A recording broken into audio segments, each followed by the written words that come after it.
older to attend. So we'll start with the Blake Lively stuff.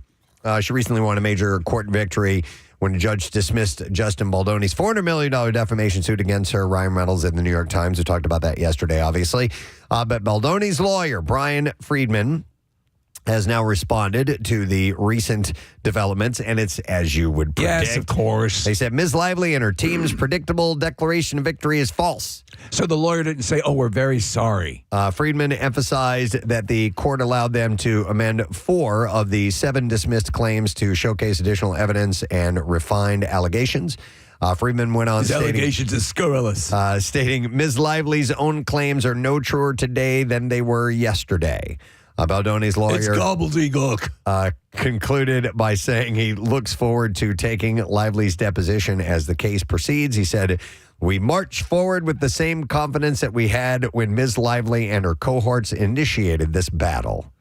So they are ready We march forward into the glowing light of exculpatory evidence. That is right. Do you want to learn about a drum beat or anything like that, Mr. Lawyer? Quick question, if I may approach the bench. Your Honor, at the beginning of this particular ZZ Top song, there is a cadence that I can't quite get my mind around. I didn't hear a cadence. That's why I asked the question.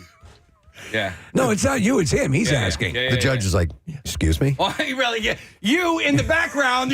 We're going to retire to my chambers. I'm going to explain it to this.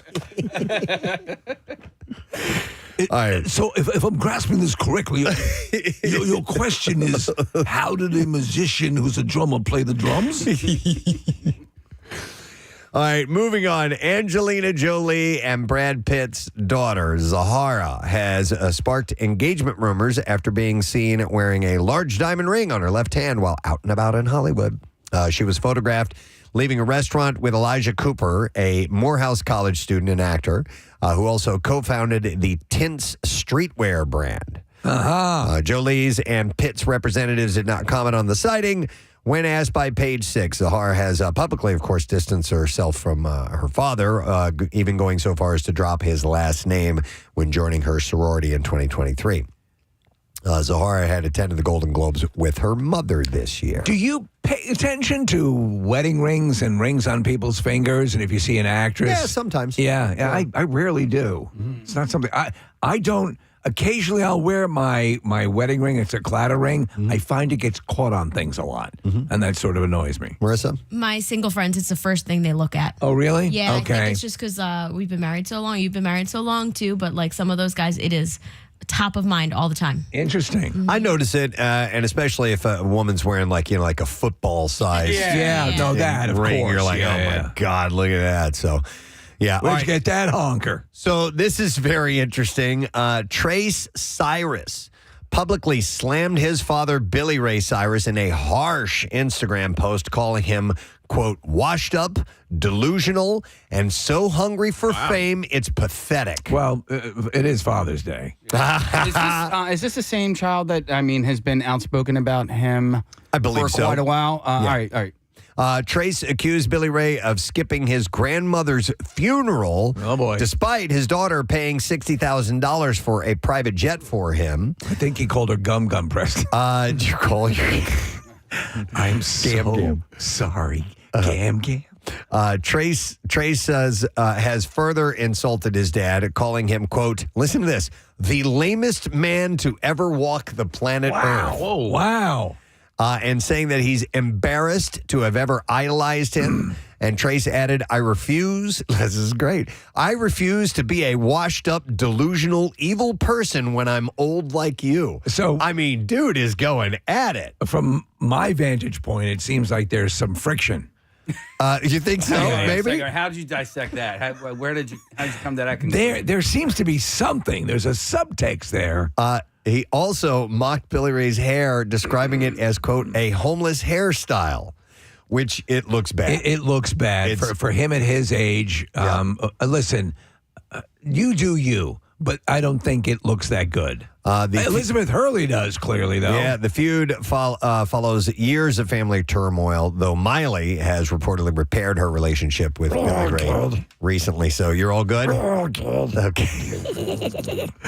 So, wow, that's not holding back at all. Yeah. He's clearly had some issues with his kids. Yep. So remember when everybody thought Glenn Powell and Sydney Sweeney were a thing, even though both were, in dedicated relationships, only for them to admit that it was a PR ploy to promote their movie, Anyone But You. If you don't, Glenn's ex, Gigi Paris, certainly does. On yesterday's Too Much podcast, she explained that she was blindsided by the whole thing. She said, I had two options. I could either pretend like I was going to go along with everything and have everyone wonder, like, are they hooking up? Are they not hooking up? Is she okay with this? And she recalled feeling shattered when the rumor mill cranked up. She said, like, you just don't make a fool out of someone that you've been with for over 3 years, talking about forever with. Just have some decency, And she eventually took the situation as a cue to leave. She said, no, I'm actually not okay with this, and I'm walking away. I wonder if he actually said to her, by the way, you're going to see stuff in the trades. This is a thing. This is a manipulation. We're trying to, fan the flames that we're actually having a relationship to sell this rom-com. Yep. Did he ever say that to her? I don't know, but she said that's what she decided to do. So I found a picture of the two of them together. She's stunningly beautiful, as you might imagine. So, but they were together for a while, and they decided to bail on him. He's got that new series coming out where he plays the football player. Oh yeah, the comedy. Is it the one where he's a private investigator or something? He uses disguises, or is that? No, he uses disguises because he's a disgraced quarterback, and so he goes and tries to walk on somewhere. I didn't know that's what that was about. Okay. And Tony Ascenda is behind that series. Right. Chad Powers. Yes. That's what it. it's called. Yeah. All right, listen to this. Flip or flop star Tarek El Mouza got involved in an actual physical fight in Las Vegas last week, and he got the better of his opponent. He knocked him out. Wow. Despite that, he managed to avoid arrest, though he was cited for battery over the incident. According to reports from witnesses, Almauza delivered a knee to the man's head, which knocked him out, though the alleged victim reportedly refused medical attention once he came to. A source said that he was apparently Almauza was protecting his elderly father after a man allegedly got out of line with his dad. So, your old dad's hot. What'd you say? He held his own. Yeah. And stood up for him. Is that the guy you don't like, Case? Oh, no, I like him. I hate his ex-wife. Oh, okay. And who's that? The Mouse, whatever her name. The really gorgeous one that everybody went gaga over at the beginning. She's in that picture that you're Christina. That's okay. Yeah, Christina Hack, right? Yeah. She seems bereft of a personality. And honestly, no. She's got a big personality. Does she? And I don't like to use the word hate because that Despise? Well, no. It would imply that, maybe I think I'm better than her, and I don't think I'm better than her. I just don't care how she carries herself. Okay. Better than that. And I never did. But while they were married, like all of that sort of stuff, just not my vibe. And you know what, Nick? She probably wouldn't like me very much either. So. Okay. Well, you're being fair about it. Yeah. All right. The White Lotus star Amy Lou Wood apparently has a new beau. The Daily Mail printed pics of the actor getting affectionate over the weekend with her film club co-star Adam Long. Is that a new movie? I don't know what film club is, Steve. But no one talks about it. I know that. Yeah, it's in parentheses. That's rule number 1 and 2, apparently. The two were pictured kissing and cozying up to each other in an outing in London, though reps for both actors have not commented on that. I think she's sexy. I think she's with much was made about her grill, but I think she looks attractive. Yeah, she's got a big gap in her teeth. She has kind of buck teeth, but she's really, really cute.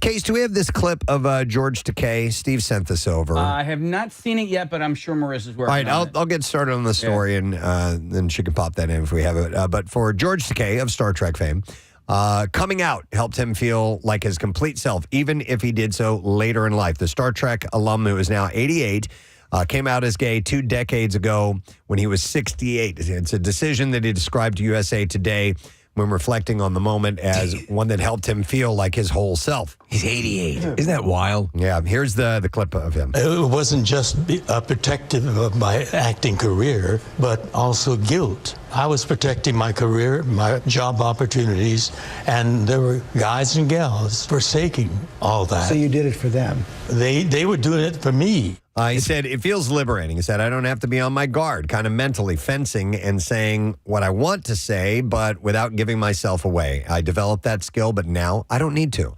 I can be candid and forthright. He came out in 2005 A move he said was prompted by then Governor Arnold Schwarzenegger vetoing a bill that would legalize same-sex marriage in California.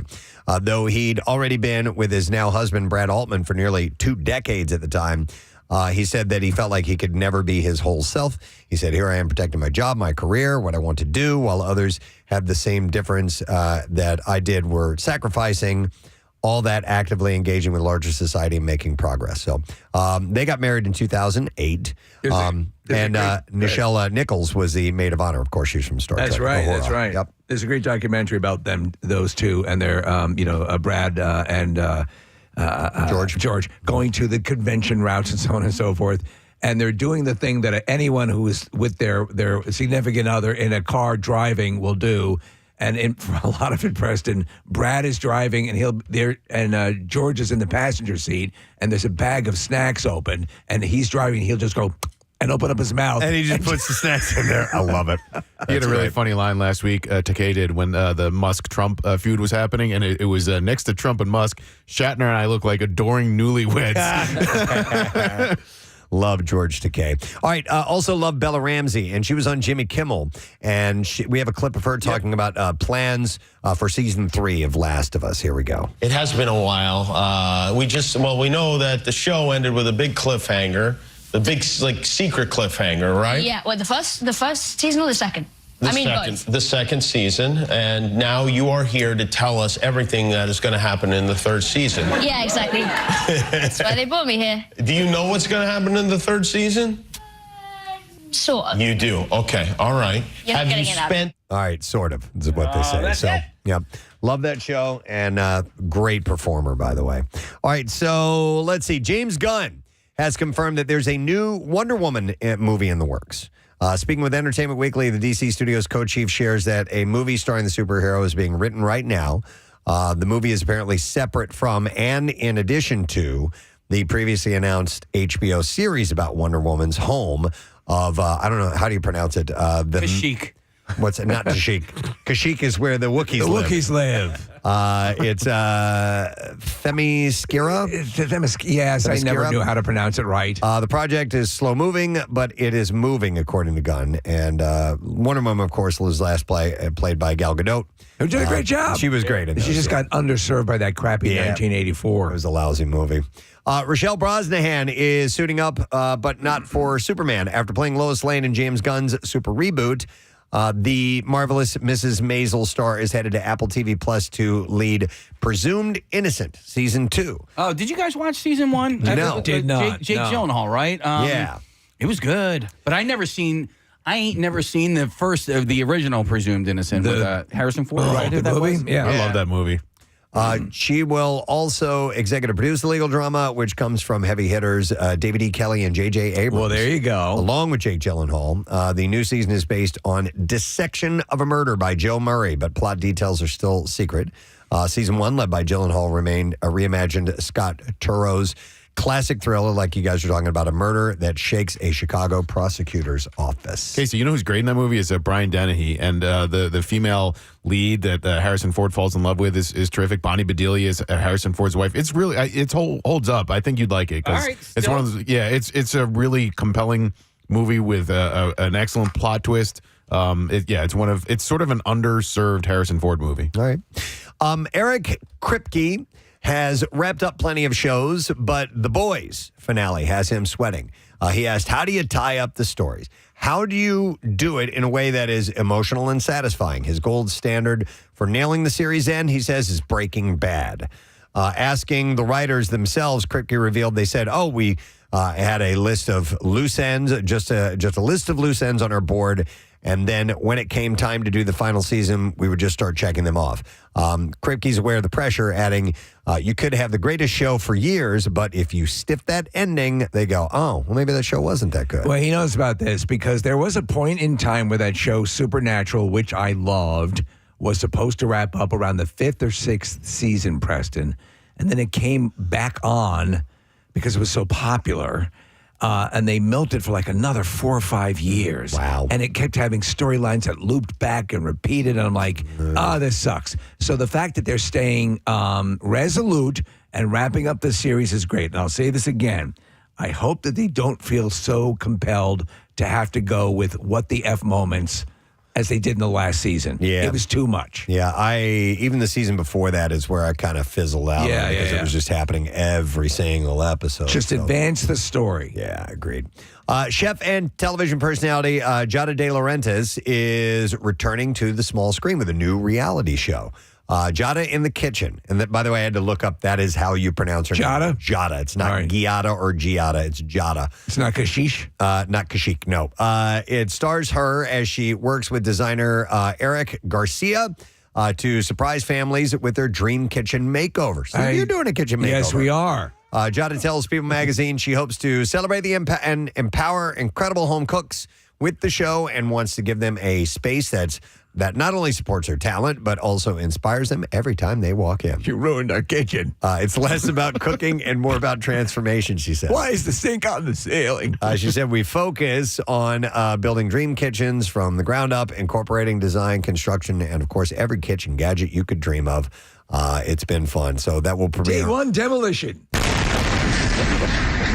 That will premiere on Prime Video on June 23rd. You know what? Those shows, they get me when they do the surprise makeover things. Yeah. Well, we did kitchen makeover years ago when we were in Manioc. Yeah. Yep. All right, and then one last story. Simpsons creator Matt Groening has revealed the character in the show that is actually based on him.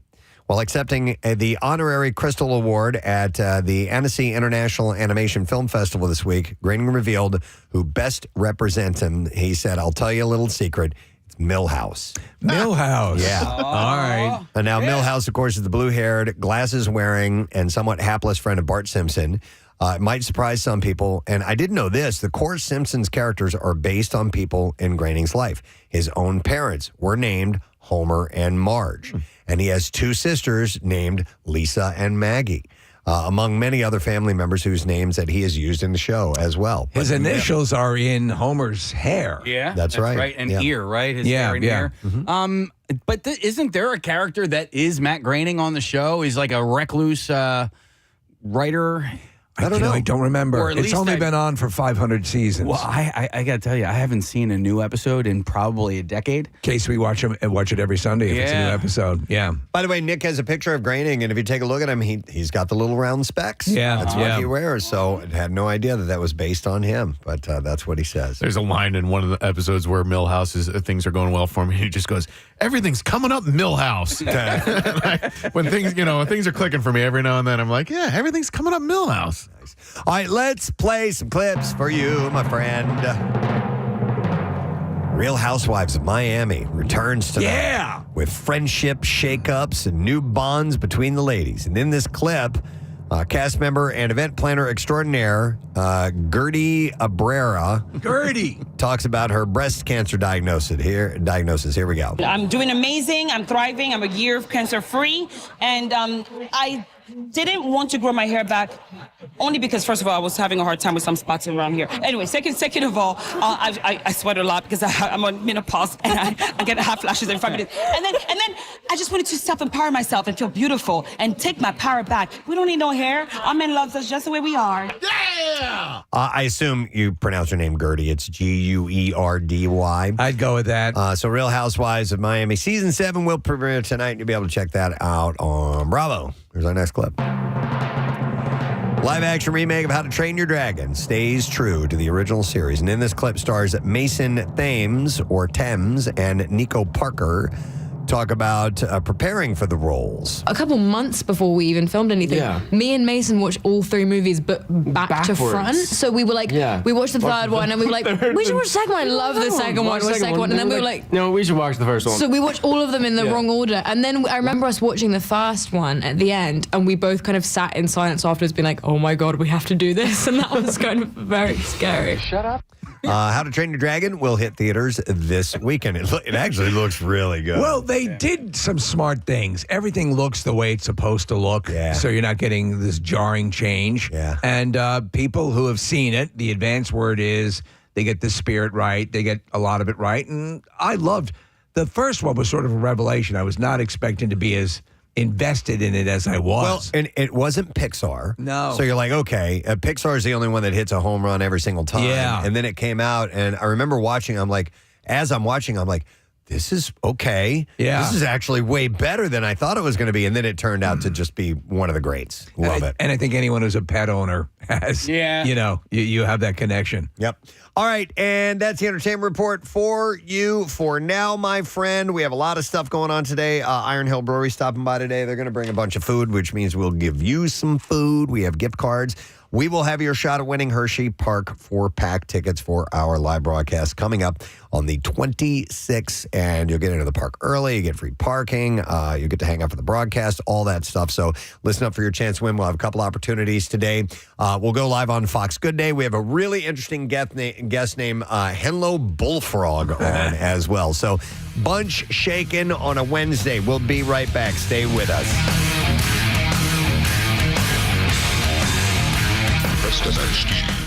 Anything that takes place in Mighty Sharp in that shop is just gold.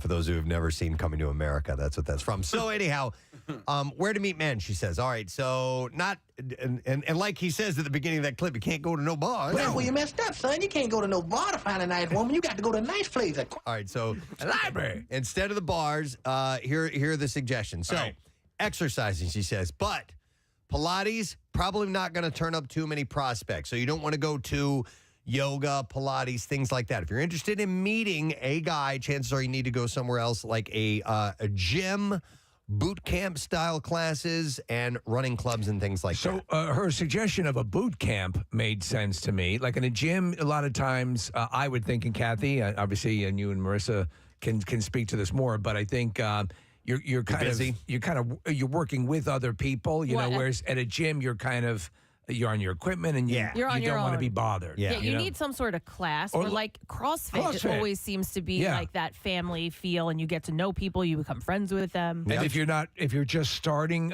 you can have a heart attack in public. That's always a benefit. Okay. Yes. Yeah. Kathy, have you ever been hit on or approached in a gym? Because it's really like, you should never do that if you're a guy. It's just it's rule number one, but it still happens. I don't know. I don't think he was hitting on me, but actually, he's a listener of the show, and he ended up telling me. And we used to call him Superman because he used to wear a Superman shirt to the gym. He's probably listening now. I don't think he was hitting on me, but he once said to me, he's like, "I'm practically doing flips over there." He's like, "And you're not even looking over at me." Wow. But he was like super. He was very fit. He would do pull-ups and like flip up over the bar. Right. And, we always like kind of smiled at him because he was like, he drew attention to himself in the gym. And I would do a class with a group of girls. And so we'd be like, Superman's over there. All right. She also recommends going to your local park. Go to the park. It says post-pandemic. Go to the park. Parks are the new cool place to be. But don't just go for a walk. Sit on a bench. Resist the urge to drag out your phone and simply look around you. Make eye contact with anyone you like the look of and stay put. If they like you, they'll find a reason to walk past again within the next 5 or 10 minutes. So I saw a woman in the park the other day. She had a shopping cart with a lot of what appeared to be her belongings in it. Was she on the prowl? She might have been, Steve. She was sending out the vibes to you, bro. Was I getting hit on? Yeah. Yeah. Did she tell you? Did you walk up and say, "Give me $1"? Yeah, I want $1. But I don't know. Maybe she was interested. Steve, who knows? All right, taking the dog for a walk. So if you have a pet or if you want to borrow one, it gives people the perfect excuse to approach you, and that is actually guys use that. It's an tactic icebreaker as well, most definitely. What was the Janine Garofalo film that was really Truth About Cats and Dogs? Yeah. Yep. So I took my dog to, and I didn't realize this, but Cape May has like a little town center walk, and I took Reggie there, and people went crazy for him. The amount of tail you got was crazy, right? Well, but you're talking about this, Preston. I think it's weirder and harder for a guy to approach a woman in public. Yeah. Do you know what I mean? Oh yeah, yes. I don't want to scare you. If you want these, I think provide, to Preston's point, the point of the article, these provide you a more viable, unless you're like what they used to classically refer to as a masher. If you're legitimately would like to speak to a woman and start a line of conversation. Well, here's the thing. These are just the places to go to. Now, your technique that you use, like you can't just whip it out. When you get there, is a different story. Hey, nibble my shack. Right. I love this dog. No, it's bag. Right. Nipple my bag. Nipple my bag. I like sack works too. It's actually better. even better. Actually, that was Gerald Ford's line. Oh, okay. All right. Nibble my bag. Places you may want to go, ladies, to places where men outnumber women. This is if you're indeed interested in a man, that is. So. Vasectomy center. Chances are going to be more men than women there. So she says a local pub rather than the glitzy bar that attracts girls looking, hopefully, out from behind a cocktail.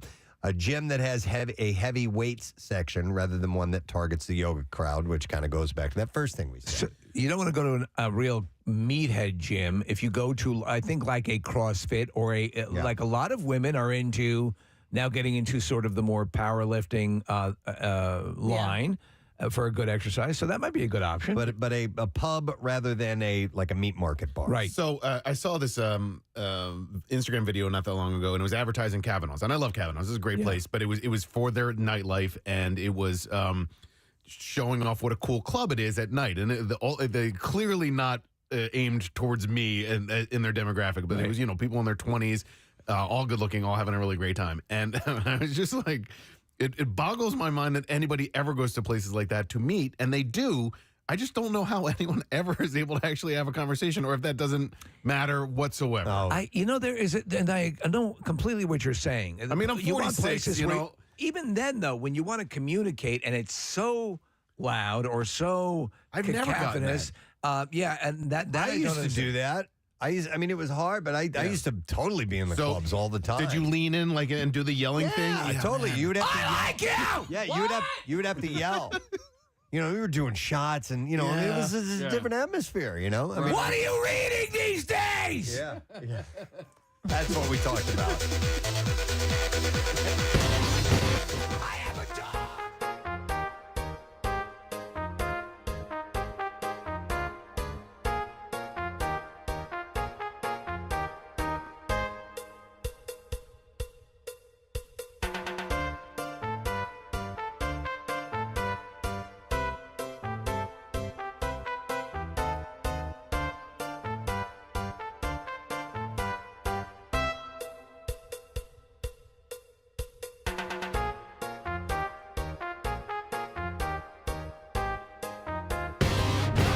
It doesn't stink. It's called Blue Emu.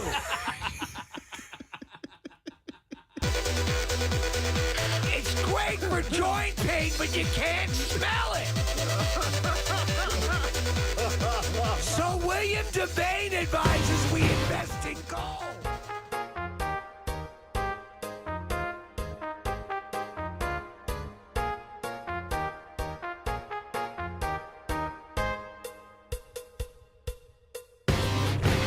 Advice? Other places? I use a jitterbug phone because the display is much bigger. Wait, what? The jitterbug when the grandkids call.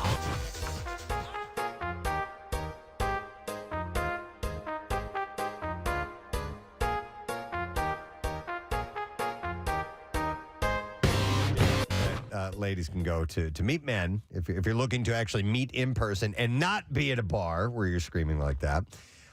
She recommends a rally. So you're not going to be waiting long to join one. This weekend, Extinction Rebellion march through central London. Plenty of climate-aware, smiley hippie types out in force if you were looking. So there's always some type of a gathering of types. You can find those. All right, Steve, this one, she actually recommends a hardware store. A hardware store. Yeah. Yes. I'll tell you what. I've met a lot of great guys at hardware stores. I always have questions. I've been with Casey. I've told you before. I have been with Casey in a hardware store where he just goes up to random people. Yeah, they're not random. They're random to you, but they're people you've never met before that don't work there. They're random I have people. eyed these people up. I have judged them by the way they look. They are not random. I'm like, this guy looks like he can help me out, right? Just friends you haven't met he'll walk yet. up and say something like, "Hey, you look like you know how to build a fence." Yeah, how to put in a ceiling fan. Yeah, stuff like that, and then he'll ask questions about it. And and let's strike say- up a conversation. And that is a great way. And I know you've hooked up with a lot of guys. A lot of guys that way. I had a guy come over last summer. Yeah. I mean, That was great, man. I love what you did with your tongue, but I'm married. I know you're married. We can't do this. Don't catch any feelings. Don't get attached. I'm a loose cannon. She said they attract lots of men, and you got plenty of excuses to strike up a conversation. Can you help me choose which picture or glue or paint I I need? can go that for you. Yes, we all know women are just as good at do-it-yourself, but a bit of pretending won't make you a traitor to feminism. No, I'm just looking for a ceiling fan. I could see. So it isn't. Yeah, that could work. You'd have to hang around all day. You're like I've seen a Home Depot hooker. I've seen people in hardware stores, and I'm one of those people in hardware stores. You don't want to come up to me and, So anyway, but if you hang out, if you loiter at the hardware store, maybe you got a shot. She also says a coffee shop is a good spot. If you spot someone you like the look of, note the time they arrive for their morning coffee. We are creatures of routine. Turn up the next day and the next at the same time, and make eye contact and smile. And the next thing you know, you're chatting comfortably. In a cafe, a classic cafe where they have like Wi-Fi, or you might have that sort of situation where you'll see people sitting at their tables, working on things or whatever. Did you guys ever continue to show up somewhere because you knew somebody was going to be there, or you had hoped that somebody would be there? I'm sure that I have. An employee. Oh, yeah. There was a girl. He's here. Nah, there was a girl that worked when I was early in my radio career, and she worked at this grocery store. And I would go there. She worked at a counter that served like hot food and stuff like that. So I had a reason to go there because I was hungry. But I would go there specifically to see Didn't her. you walk past her with a whole bunch of meats and stuff under your shirt? And I told her it was a fraternity prank that I was doing. Nothing for me today, thanks. Yeah, Baskin Robbins, man. That's where the cute girls in high school worked. And so, I mean, a different kind of vibe case, but we would go there all the time. And I had a really cute golden retriever. And so I would take the dog over. None of it ever worked, but I tried. Right. I gave it a shot. You know what? You got to feel bad for the girl at work that's not interested because she is chained to that location. And has no choice but to. More free samples, please. Yeah. Man, I went to Cali every single Saturday night. No, not Saturday night, Wednesday night. And you would think because it was a covered charge of $5 and then 25-cent drink. Cali. It's not, well, I think RP McMurphy's is now closed. It was across the street from them in Dade Mall. But like I would go there because specifically there was this girl, short blonde hair, who just did not want to give me the time of the day. But you tried. I tried. Yeah. Just by being there. By being there. Mm-hmm. I think I offered to buy her a drink, 25-cent drink a couple of times. Hey, 2 bits, no problem. It's $1. I'm going to buy you 4 drinks. Yeah. All right. Another opportunity, ladies, for you to meet men through volunteering. She says, this is according to the author, Tracy Cox is her name. God knows there's plenty of organizations that would welcome your help, and he's likely to be nice as well. Offered to be the person who registers everyone, welcomes them to the event, and you'll meet all potentials. Live music events, and then she goes on to say, like waiting in line somewhere, so on and so on. So anyhow, here you go. Ladies, how do you let them know you're interested? All right. And she gives some advice. How do ladies telegraph that they're interested in? And Marissa and Kathy, pay attention. We want these rated. She said, women are great on picking up subtle body language clues. Men, not so much. So keep it simple and overt. Okay. So make it clear. These are 5 body language clues that men recognize most. So you do you spread your legs and do the hatchet chop. Oh my God. So she says, do not use, just don't. Traffic on 93.3 WMMR. All right, thank you very much, Marissa. We were having a chat yesterday, actually, about this thing that we're going to bring up now. And Casey was in the middle of a conversation that sparked the whole thing. Yeah. You were at graduation? Oh, man, I've been at so many graduation parties over the last month or so. But yeah, this one in particular, I was sitting down talking to some other parents, and these parents had kids of high school age and young college age. And we were the topic of fake IDs came up. And so when I was in school, friends of mine got a fake ID this person came to the dorm room. Yeah. And I think it might have been like $50 a head. Everyone was alerted. Everybody was alerted someone was that- on premises that could handle your fake ID. That so-and-so is going to be there. Right. And so you would go, give them your $50, take your picture. And I didn't get one. And I'm not saying this like I'm, I honestly didn't get one. And I think it probably had more to do with me not wanting to spend $50 on something. That might not work. But so everybody, like I know probably at least 20 people that got this fake ID. And when they would go to the bar, they would have to like stagger going in because they all had the same home address. Are they you all, serious? They were all New Jersey licenses, and they were all from the same town, the same street, the same number house. That's common. That was a common thing back then. There'd be some information that because they couldn't, stagger the info as easily as they can say today. Yeah. And so you got your template, and it would apply to a multitude of people. Yeah. That's hilarious, And though. so when my wife was in college, totally different college, her friends did the same exact thing, but they would all meet at a room at the Adams Mark Hotel. And it was pretty bizarre. She said it's pretty seedy stuff. Pretty seedy. Think about it. Well, they were saying her friends were saying that the people running this operation weren't the actual people running the operation. They were like younger. They had like 16-year-olds running this operation. So the people that were actually running the operation wouldn't get right. pinched. So they hired them as intermediaries, Yeah. so that you'd be, if you're a kid, you're going to feel more comfortable walking in and seeing another kid there than some guy who's is 58 or whatever. But the real topic of conversation came with how easily accessible fake IDs are today. You don't have to leave your house. It all gets done on the internet. That apparently the IDs swipe. So when they swipe it, it comes up like legit. I had no idea about this case, so I did a little deep dive. And there's an article just recently in the New York Times that says a generation of unbeatable fake IDs is bedeviling bouncers. Holograms, engravings, and just the right polycarbonate make a perfect driver's license from anywhere you want. Wow, that's crazy. That is insane. That they're going to that level? To that level of replication. And Casey, you said like the magnetic strip and everything works? Uh-huh. That's that's dangerous. Yeah, that's beyond just like fudging the date of birth on there.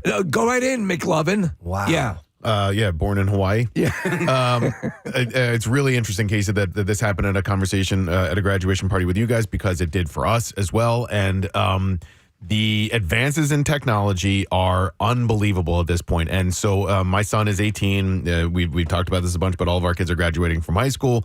And it's a thing again. It's a trend to go get fake IDs for a long time. I think kids didn't really need them or want them or whatever. And all of a sudden, they are extremely popular again. When I was 18, 19, 20 years old, we didn't really want them or need them. And I think like we would just go to parties. Like if I was with friends that liked drinking alcohol, we would go to the parties where the alcohol was. And just get it there. Yeah, because Steve, like we didn't, for the most part, intend on going to bars when we were underage. And then when I went to college in a pretty small town in central PA, and the parties weren't at bars then either. So for high school and college, there was no need. It was no need. Yeah. And then I only went to underage bar, or as an underage person, I went to a bar called the Bricks Keller in DC. A bunch of friends just walked me in with a group of people, and then there was a bar in West Philadelphia that just did not care and did not card at all, and so my friends and I could go there. But that was it. Yeah, there was a bar in Southwest Philly and West Philly, and then another one on South Street. What was this West Philly one called? Do you remember? Was it Murphy's or something like that? Track and Turf? No. Okay. There was a karaoke bar that I know called Underages. No, when I was in high school, and I never went to it, but my friends would go to the karaoke, they called it, and that was a bar in West Philadelphia. But again, like there was a bar in same thing with you, Nick. At college, there was no reason really to leave campus. Right. So you didn't have a fake ID, but you certainly had friends. I had all my friends at a certain had point, fake IDs. I didn't drink. Yeah. So I was seldom going to the bar in that scenario. I didn't get a fake ID until I was 20, and I didn't get it in the same way. Like it was just somebody else's expired license, and that's all. And this person kind of looked like me, right? And that's how you. Yeah, that's how I did it. But during the summers, there was like one bar in Delco that my friends and I knew about, and we would go there.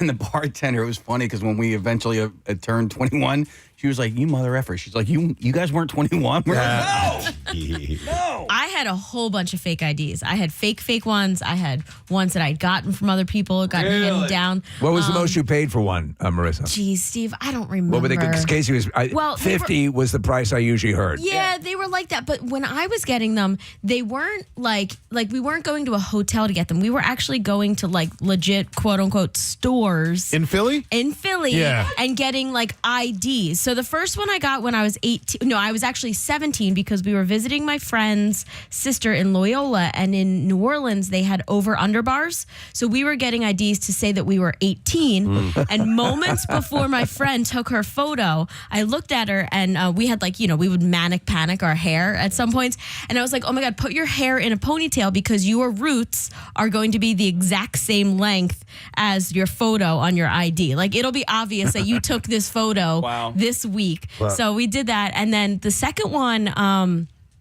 I think that one we got in Chinatown somewhere. The second one, my mom took me to get a fake ID. What? Yeah. Wow. Do tell. This deviant. I know, right? Conda. My mom's pretty awesome, Conra there. She, we went to some place, I think it was on like Spring Garden Street, like right around, it probably doesn't exist now, right? It's been like 30 years. Not 30 years. It was right around like Philadelphia Community College, and we just went in. I picked out Michigan. There was literally a book, and I was like, where do I want to be from? Yeah, exactly. I think it was when I was going to school in Boston, and I picked Michigan.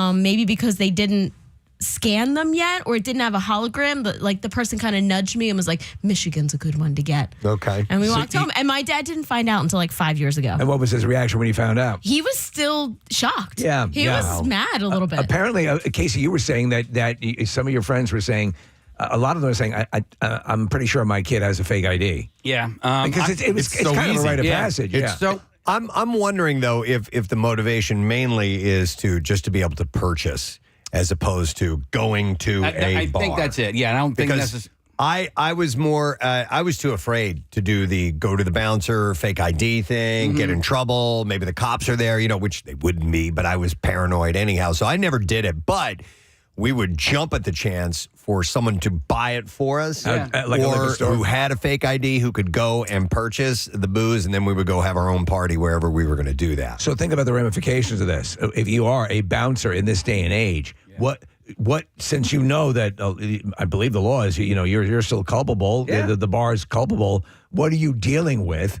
When you're having to encounter these fake IDs. By the way, here's a text that says, Murphy's just needed to show Penn student IDs to get in. That's where we went. It was in West Philly. You could walk there from Penn's campus. Wow. And it was super easy, and all you had to do was be with a Penn student, and you got in no problem. There was a bar that we would go to on Thursday nights because it was like one of those 25-cent or $5 you get in, 25-cent drinks. It was in Phoenixville. It's not there anymore. But dude, not only did I use a student ID, I used my buddy Trey's student ID. It wasn't even my picture. It wasn't, and they're like, "Okay, you're good." And it says here you were killed in Vietnam. No, but it wasn't even a driver's license. It was an Ursinus ID that wasn't my picture, but it just had somebody else's birth date on it, and they let it go. So get this. It says in this article, Preston, it says, the shoddy fake IDs no longer cut it, and a new breed of counterfeiters is serving the underage drinking market. Their products, which reap millions for them, include holograms, barcodes, and the laser engraving that fools the electronic scanners most used by bar owners. Here's a text that says, I'm a bouncer. They have fake IDs now that will scan if you're using them.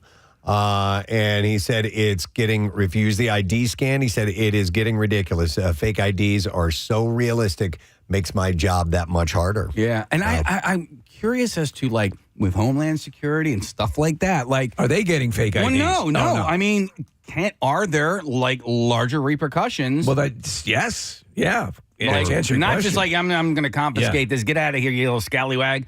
No, I'm going to the nuclear bomb store. Yeah. Have you guys noticed, I don't know how often you're going to bars that are doing this, but a lot of bouncers will scan an ID, see that it pops up, and they'll hold it to the camera. Mm-hmm. And it's kind of like proof. I carded this person. You can zoom in. You can look at the photo. Oh. It looks like them.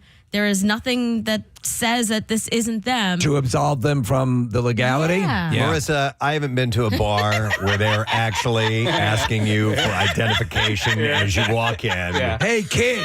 Hey, kid. I don't know how. Yeah. As the words Hey, were you coming. kid, come back here. Hey, listen, is it currently harder to get into a Costco than it is to a bar underage? I don't know. Because you can't even get into Costco without scanning your card That's first. right, man. That's a good question. All right. We got some calls coming in. I'm going to go to, let's see, we have Kate who's jumping in first. Hey, Kate, morning. Morning. How are you guys? Good. What's going on, Kate? So I have two daughters. One is, now 23 and 20. But when they were 18, once they graduated like high school, they were like, they came home, they told me and my husband, like, Mom, Dad, we're getting a fake ID. I'm like, what? They're like, well, we just want to be up front with you. And I was like, it's cool. I'm like, I understand where you're coming from, but don't get caught. That's what a concerned mother says. Make sure the heat doesn't come down on you. Mm-hmm. That's funny. That's right. That's hilarious. Wow. And but I'll be honest, they look identical. yeah, so at that point, you would be easily fooled by it, correct? Oh, absolutely. Yeah. Hey, Kate, with that, since you were a mother allowing your children to have fake IDs, did you lay down any ground rules about consuming? Oh, of course. Yeah. Okay. There's no falling down drunkenness, and there's no driving. All right. And, I Well, at need to know least you exactly did where they that. go. Okay. Yeah, exactly. Where are they going? Who are they with?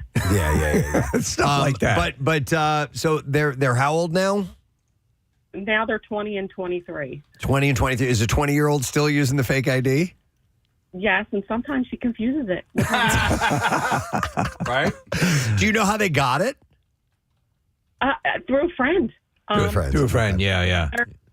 And it wasn't, I don't think it was that expensive, maybe like $40. Okay, All so right, it's still probably the same price range. All right, thanks, Kate. Appreciate it. I'm guys- just wondering where you go about getting this new high-tech, legit, will pass any test ID. IDchief.com. What is it? IDchief.com. Yeah, Nick, he's right, because in this article progresses and says a lot of this can be conducted online. There's even an Instagram account. So teenagers, if you're listening right now, go to ID Chief and Bad idea to say that. yeah, I know, man. but they're going to find it anyway. Do you remember that story? A listener texted this in back in 2008, 2009 when Keenan's got shut down. Absolutely. Yeah, and They had a hard time for a good year. the serious fines that happen as a result. It's a nightmare, and it can. And if you listen, there are ramifications. It's a pebble in a pond, and the ripples go out to the bouncers, to the bar owners, to the people who may lose jobs. I know you're not thinking about this when you're going out with your buddies. Yeah.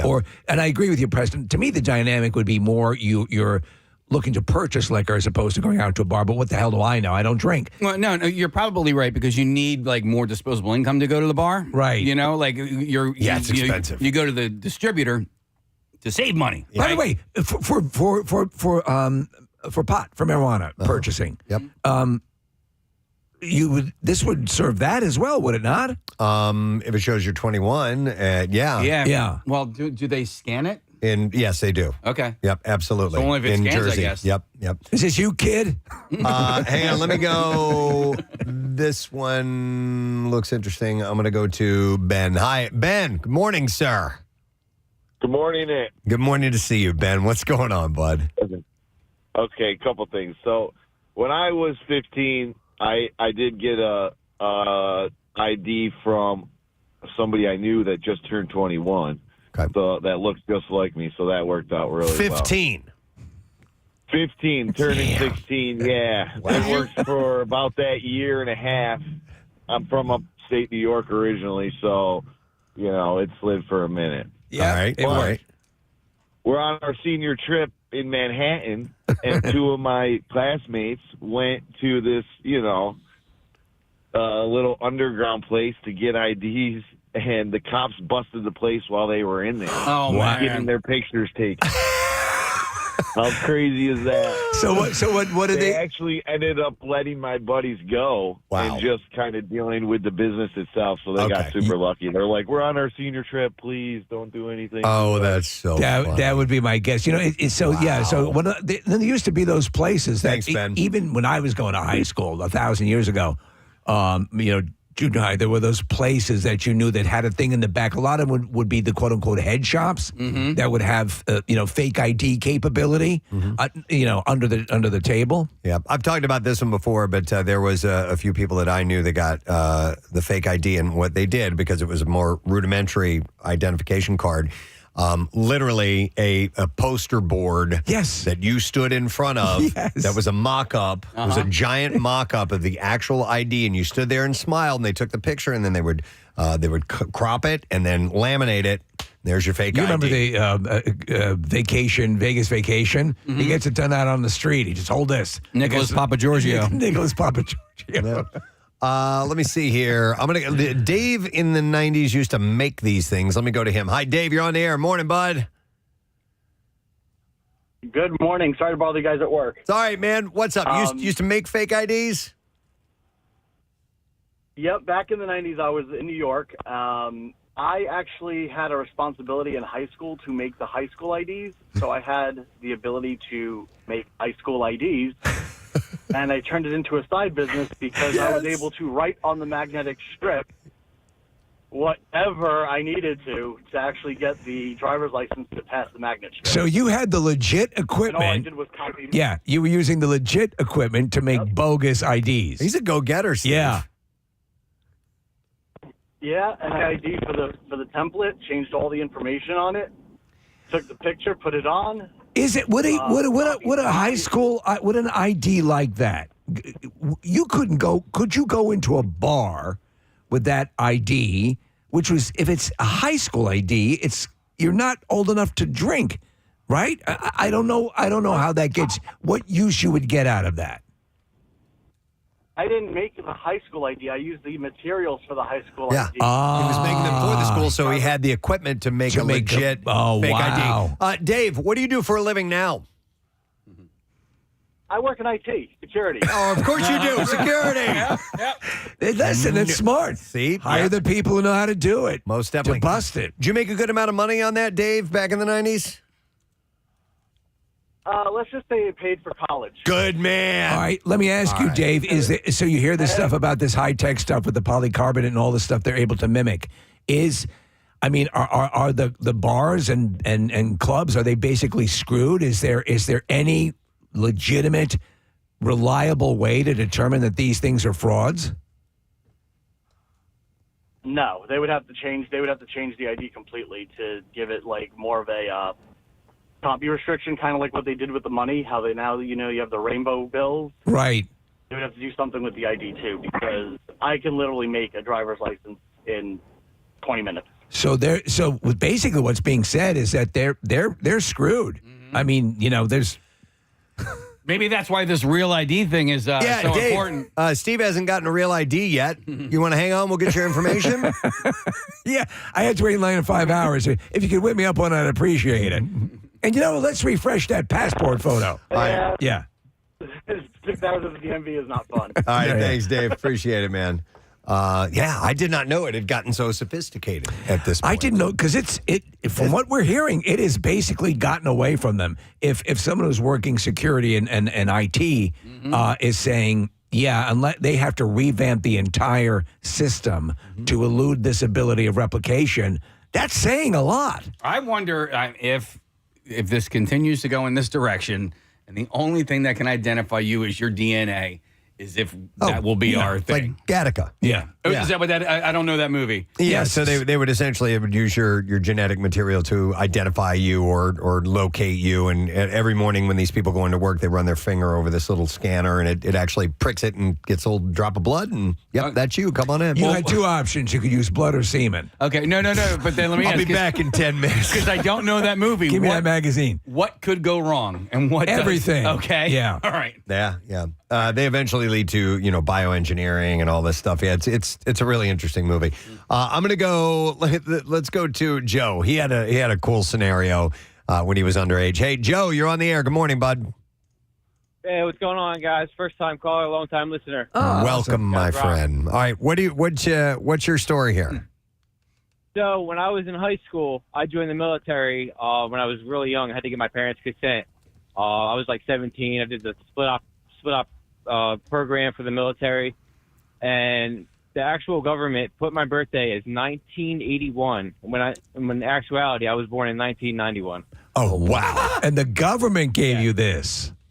Yes, and I didn't say nothing to no one about it, and I just kept it, and I used it to get into bars. When I was like 17, I was still in high school.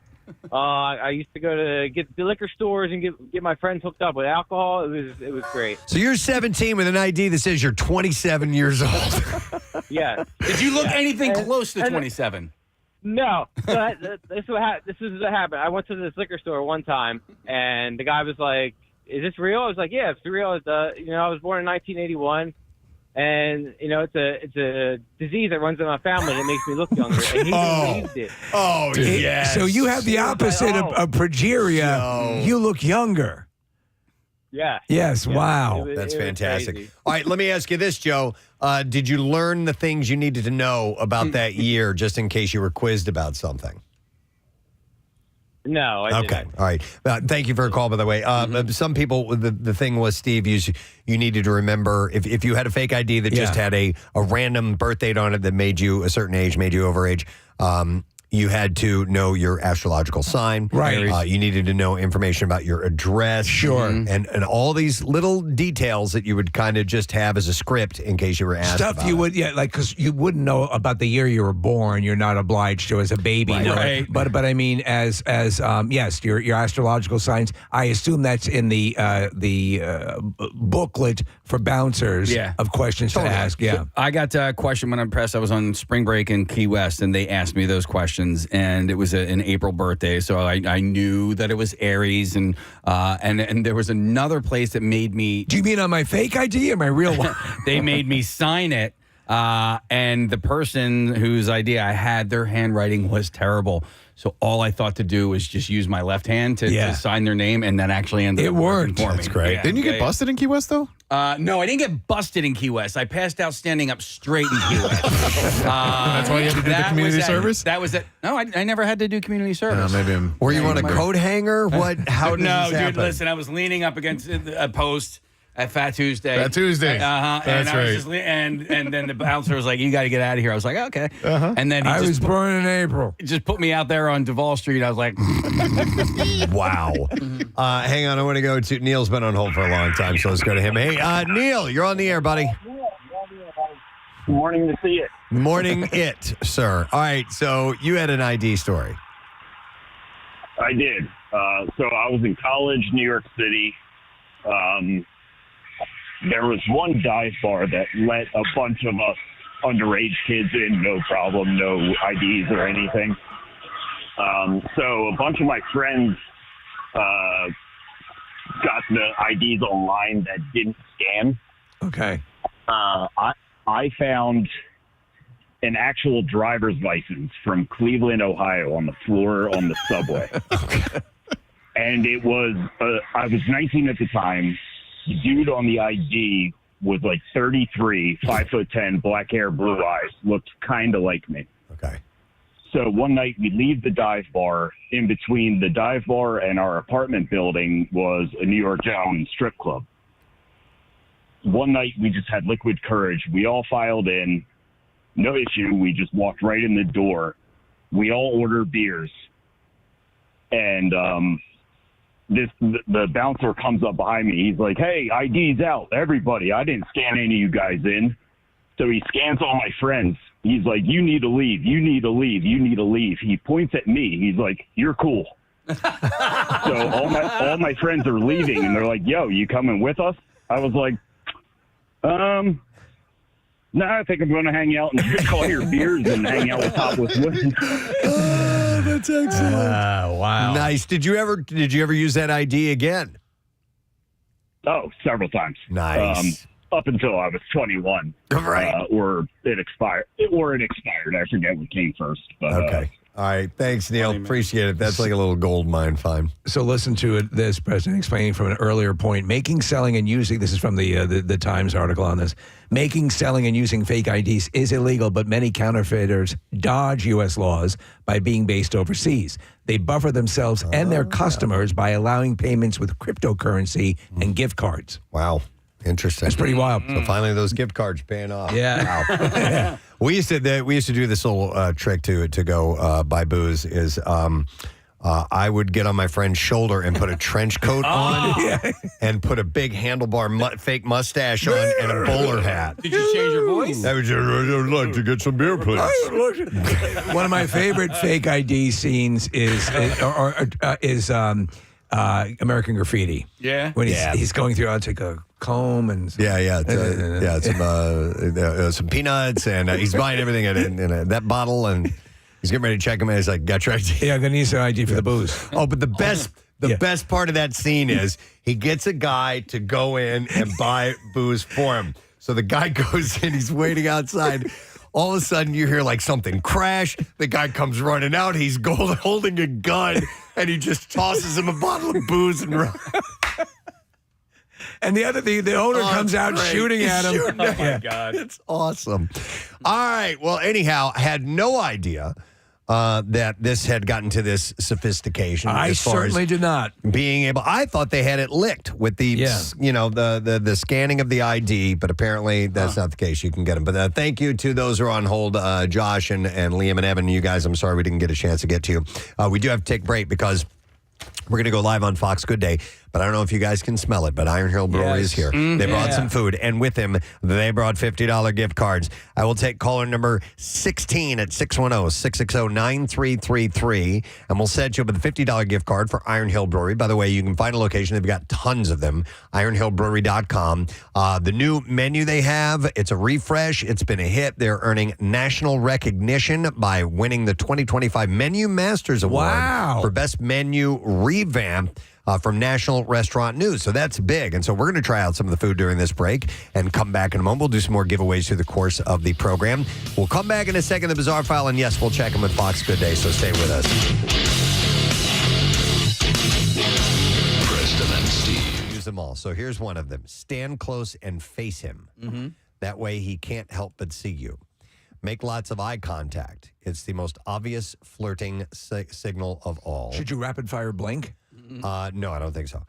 Make sure that your body language is open. Uncross your arms, relax your shoulders, Spread your legs. Turn your torso to face him. These are all sort of seductive, or not, if not seductive, inviting. Yes. There's one on here that I really, that's like, okay. I don't think they're definitely interested. giving you guys enough credit, though. If somebody's making eye contact with you or comes over to talk, I can tell in a heartbeat. Yeah. That's how I got free French fries from this girl at Burger King in college. Maybe, but then again, I might be going. Then again, I might be wrong. Maybe she's just being nice. You know what I mean? Yeah. Okay. So she says, smile directly at him. The know that you want to chat him up, and then this is the one that would do it for me.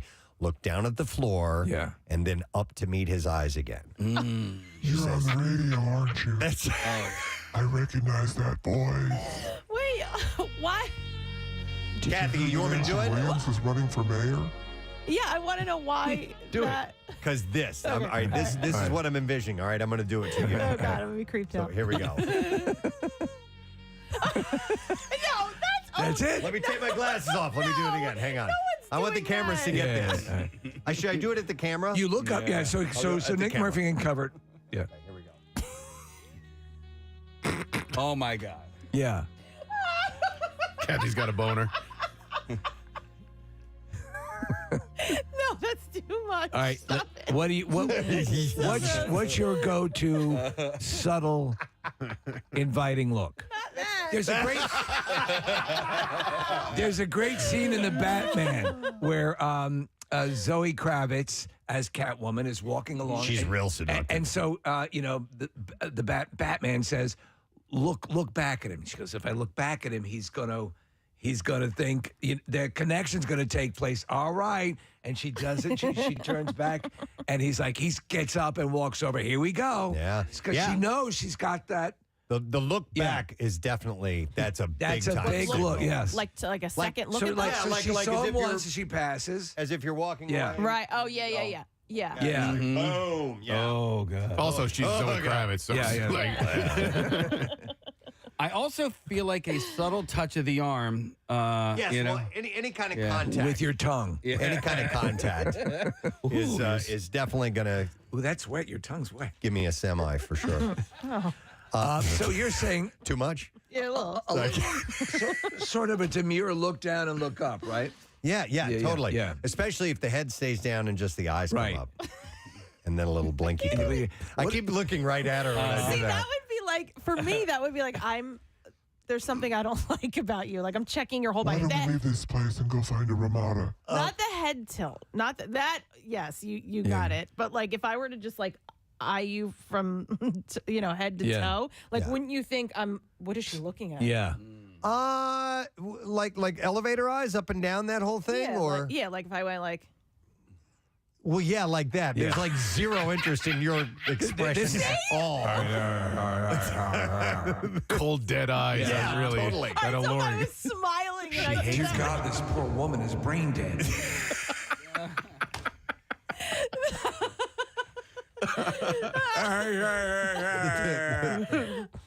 Maybe because if I'm looking you head to toe, there is something. Wait, wrong. Preston, real quick. Probably. Like that moment though, where you feel that connection when they make that look at you, and it doesn't happen often in life, but when it does, there's something very, very palpable about it. Oh my gosh, and yes. and for me anyway, whenever it's happened, it's a sensation that it's like a York peppermint patty. Like I feel it throughout my entire body, and I'm like, oh my God, I actually have a shot with this person. Yeah. I remember the first time I got that look from my wife, from Claire. When we were just the first couple of times we'd encountered each other. There's that, and I'm like, Steve, like there's that double take, right? Like you look at her, and then she looks back at you, Right. and then you do it again, Right. And you're like, holy crap, I think she might like me. We went. So like we wet. Is that what you said? So what do you do? All right, let's say you have that connection. What do you do? This is for women. This is advice for women.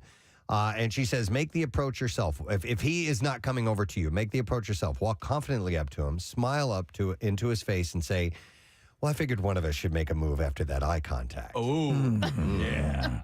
We live we're in such a cynical time that everything you say just sounds like a line. So you got to be inventive. A pretty good line I saw was in a movie. What was it called? Did you fart? No.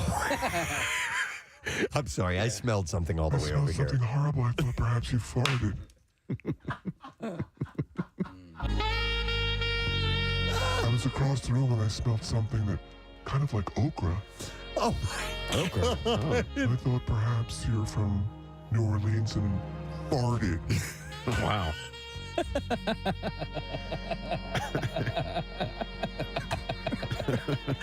That's a really obscure line. Listen, if you're trying to stand out from everyone else, She's telling me that she thinks I'm from New Orleans. you may want to try that.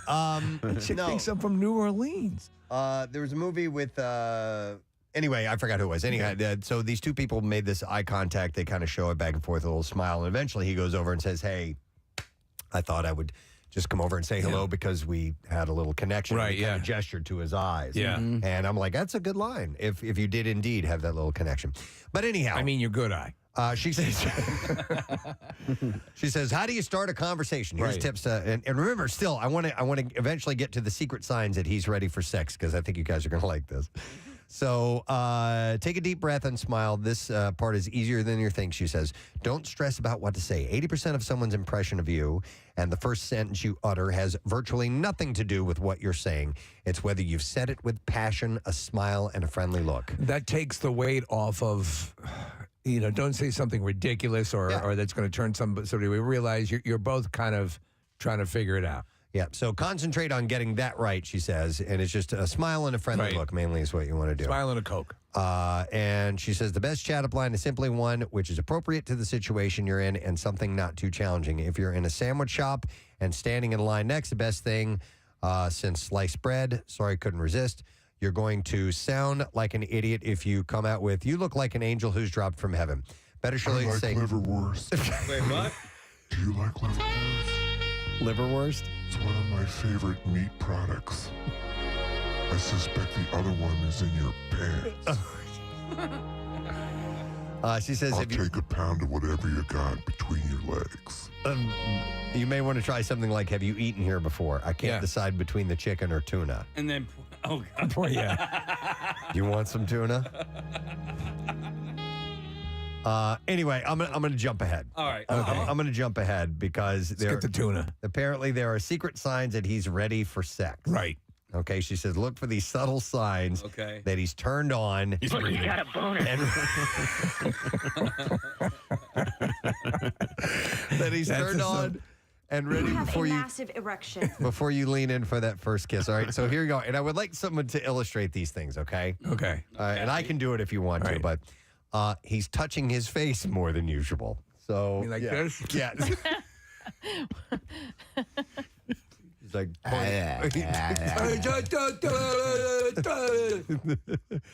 He's like, so I would say if you're perhaps like you're doing one of these or stroking your chin or prying your eyes wide open with your index fingers and thumbs.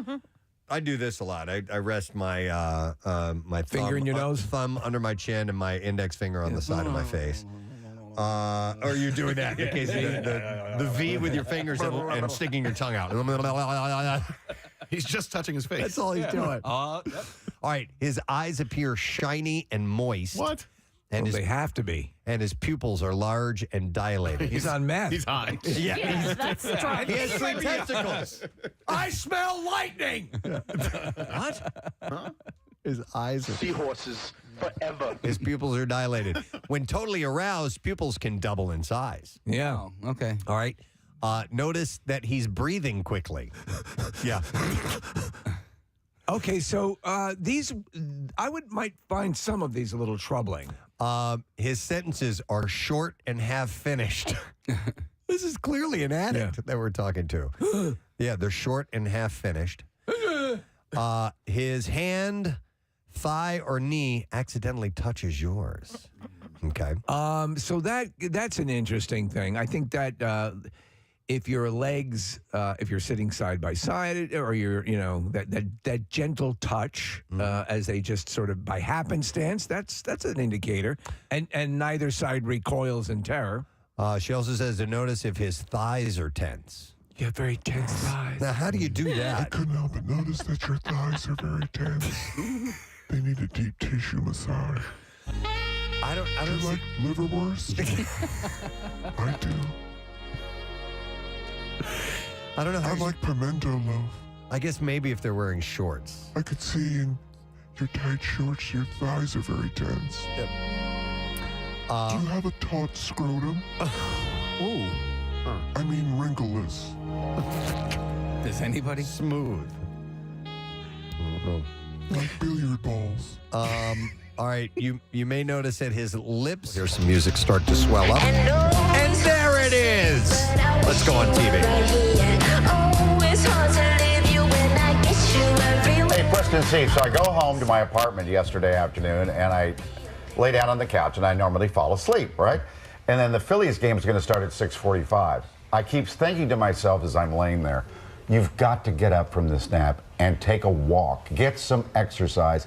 But I just gave up and waited till the Phillies game came on. I wasted the whole afternoon, and I felt guilty the entire time, thinking I should get off the couch and exercise. Do you ever just rest without guilt, Preston? Rest without guilt? Kind of rarely nowadays, Mike. I'm the same way. I need to be doing something, and when I don't do something, I kind of beat up on myself for you lousy, unproductive scumbag. You make me sick. You make me ill.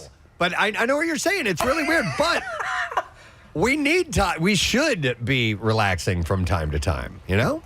Yes. Steve, can you just relax? Well, here's what I agree. I have, even when I go away on vacation, the first thing I do, I wake up, I have to work out, and I have to get kind of that stuff out of the way because I feel guilty if I do relax. And I savor relaxing. I savor alone time a lot of times. But yeah, I feel I have to earn it. I don't know if that's guilt, from something. But it is. Preston's right, and you should take that time. You should have felt you were absolutely right to be a worthless human for the time that you spent doing that. But you need to. Yeah. Casey boy, he seems like his mind is constantly wandering or working. Yeah, no, but I'm probably pretty lazy. No, I'm very lazy. Do you feel guilty about it? Yeah, well, so I think more so now, yes. So I've been physically active for like the last 5 years. So that guilt does tend to settle in. You know what's funny is yesterday I had a tooth extracted.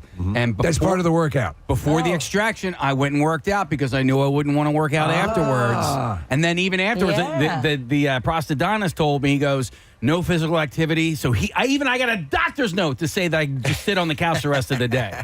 And I still felt a little guilty. Still, even after going through that? What do you think it is? I don't think my parents, fretted about not doing something. They just would sit in a chair and drink iced tea. Listen, my dad was often in solitary confinement, and he loved it. No.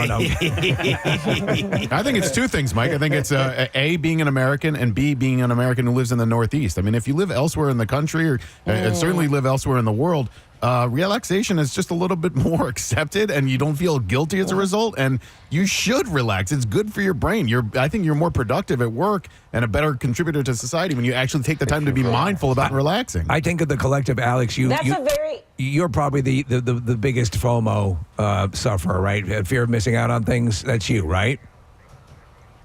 I do, yes. Yeah. I like to be a part of things. But I do think that Nick made a good point, because like in Europe, don't they say, we're going on holiday, and they'll be gone for like 2 weeks. And here, we're like, my gosh, can I get 1 day to just enjoy and then, take a vacation day or two? In Europe, they'll be gone for a month. Yeah. Yeah, I mean, they take entire months off. And no guilt. And they won't even check their email, will they? Yeah. I check my email every day. Yeah. No, I have to, yeah. Let's just move to Europe. What do you say? Sure. I'm in. I think it's social media too. Yeah. Else doing That's part of it for sure. Yeah. I don't get it. I'll see you next week. Bye. Me time today and not feel bad. We will see you later. All right. We skipped a look at traffic, so why don't we get that? Marissa, you all set for that? I am, and it's jammed up out there on the Blue Route northbound, 95 southbound. 95 northbound out to the Media Bypass. On the Blue Route, we are jammed up. I lost that one, went away. So maybe the Blue Route's pretty good now, Maybe apparently, it's good. according to my screen. But the Vine Street Expressway is slowing westbound from 95 to 76. Schuylkill Expressway eastbound from the Boulevard out to Vine. Westbound from Passyunk to South Street Boulevard out to Gladwin. 95 southbound from the Betsy Ross Bridge out to Cottman. PA Turnpike westbound from Willow Grove out to Fort Washington. And over in New Jersey, we have Shore Road is in Summers Point. I'm going to start reporting on the shore. It's closed due to construction. This traffic report is brought to you by Extreme Experience. Give Dad the ultimate driving experience in a Ferrari or Porsche on a real racetrack. Extreme Experience hits New Jersey Motorsports Park August 14th through 17th. Save 25% for Father's Day, extremeexperience.com. And that's your traffic on 93.3 WMMR. All right, thank you very much, Marissa. Before we get into the B file, a couple of shout-outs, if you don't mind. Right. Sometimes I nail these, and these are for today. So this is from Tater Tot Kitty, a.k.a. Trish, one of our YouTubers, who said, I want to give she says, good morning to see you. I want to give 2 juicy YouTube birthday shout-outs to Julie Jules, a.k.a. Jerkoff, a.k.a. Handjob, and Sappy Sap Sapio on Wednesday, June 11th. It is their birthday, so happy birthday. First one. Yep. Julie Jerkoff. Forgive me, Kirkhoff. And they have a request for a YouTube from you, Steve. Yep.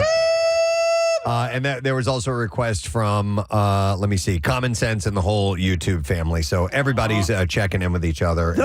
Those ranks are growing. There's a lot more people participating in that YouTube family. We love it.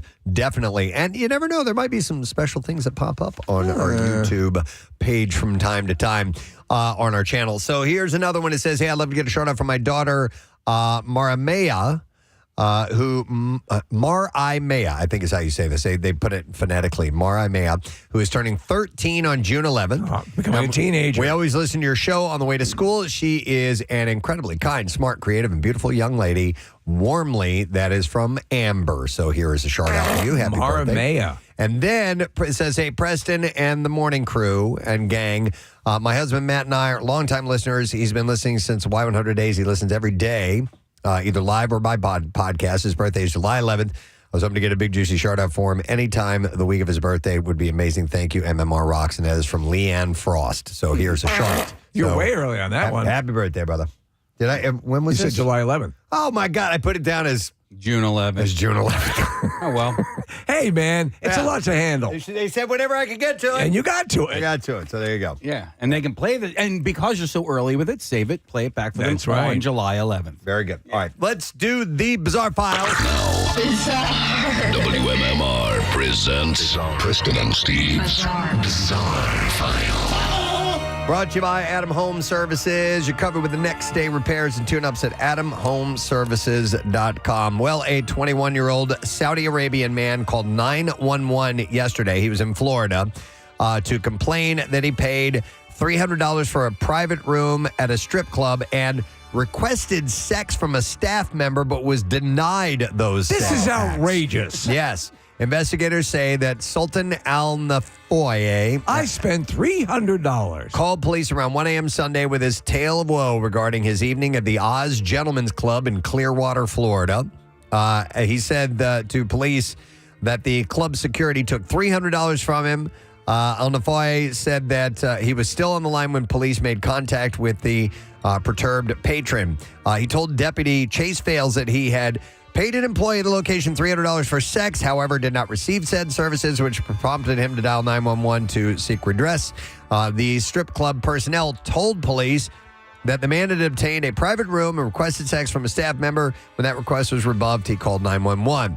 Now, Al Nafoye was intoxicated, smelled of booze, and was slurring his words when questioned by police. Al Nafoye. And was apparently unfamiliar with Chris Rock's champagne room reflections. Right, But that's pretty wild because, like, in Saudi Arabia, we just found out, like, alcohol was illegal, right? It is and illegal. Here's this dude from Saudi Arabia. Right, and he figures it's an open buffet. And he's hammered. Yeah. Well, he figured, hey, you can get booze here. Yep. I'm When sure in Rome. sex is also on the menu.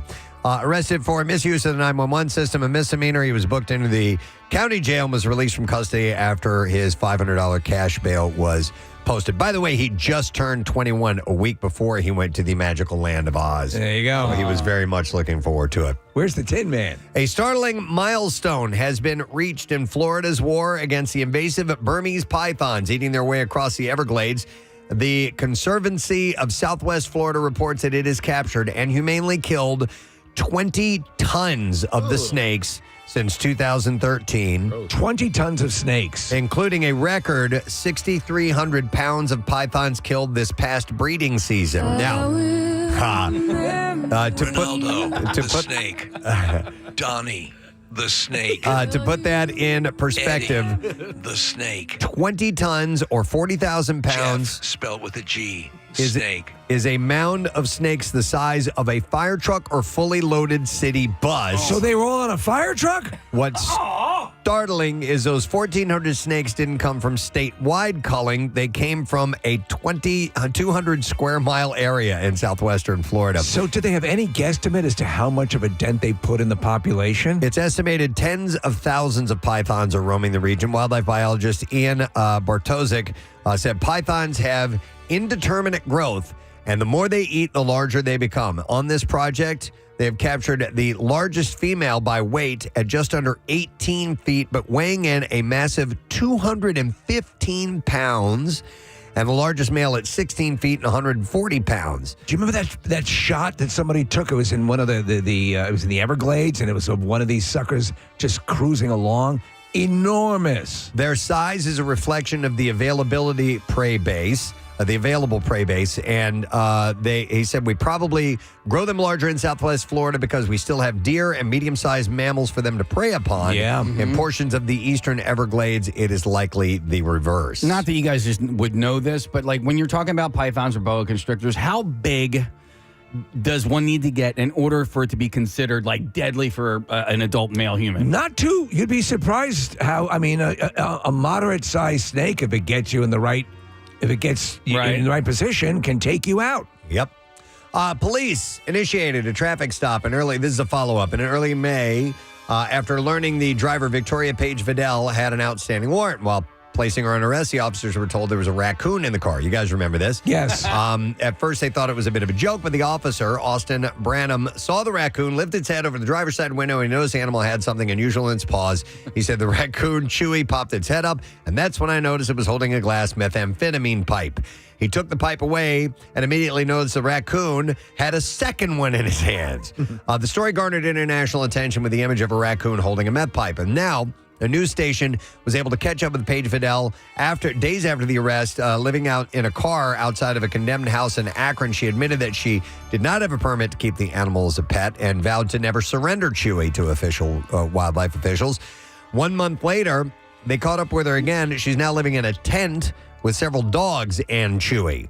The state allows raccoons to be kept as pets if they are bought from an approved breeder and the owner has a permit. Listen, if you'd pay to see Twiggy the water skiing squirrel, what would you pay to see Chewy the meth smoking raccoon? More, probably. Yeah.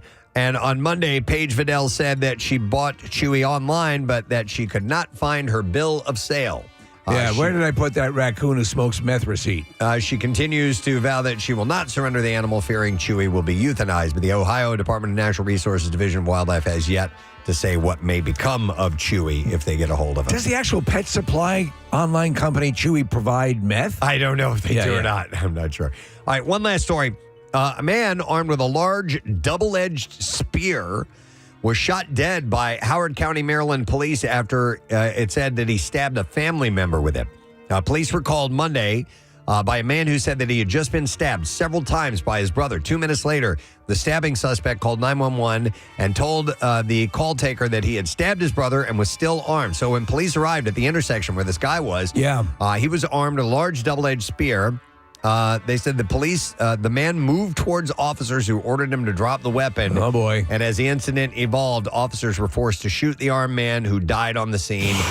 He hasn't been identified as of yet. Meth raccoon's looking a lot better now, isn't he? No officers were injured. As of late Monday, the stabbing victim remained in critical condition at the University of Maryland Shock Trauma Center in Baltimore. You would think most people would know that a gun is going to beat a spear. The Attorney General's Independent Investigations Division said it is investigating the police-involved shooting. But yeah, a double-edged spear he had and used that as a weapon. Wow, it's crazy. All right, and there you go. That's what I have in the bizarre file for you.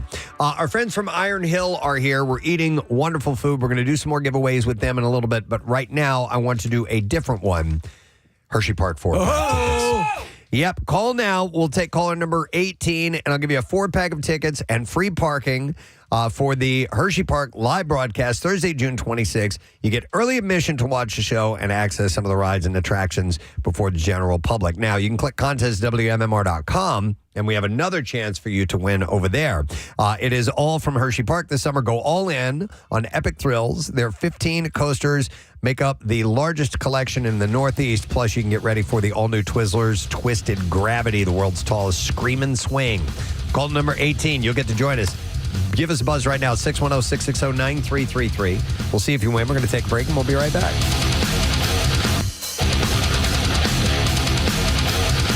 Preston and Steve. And swollen. You look like an idiot. You're making out with a pepper? His lips are red and swollen. A texter says these are the same symptoms if you have rabies.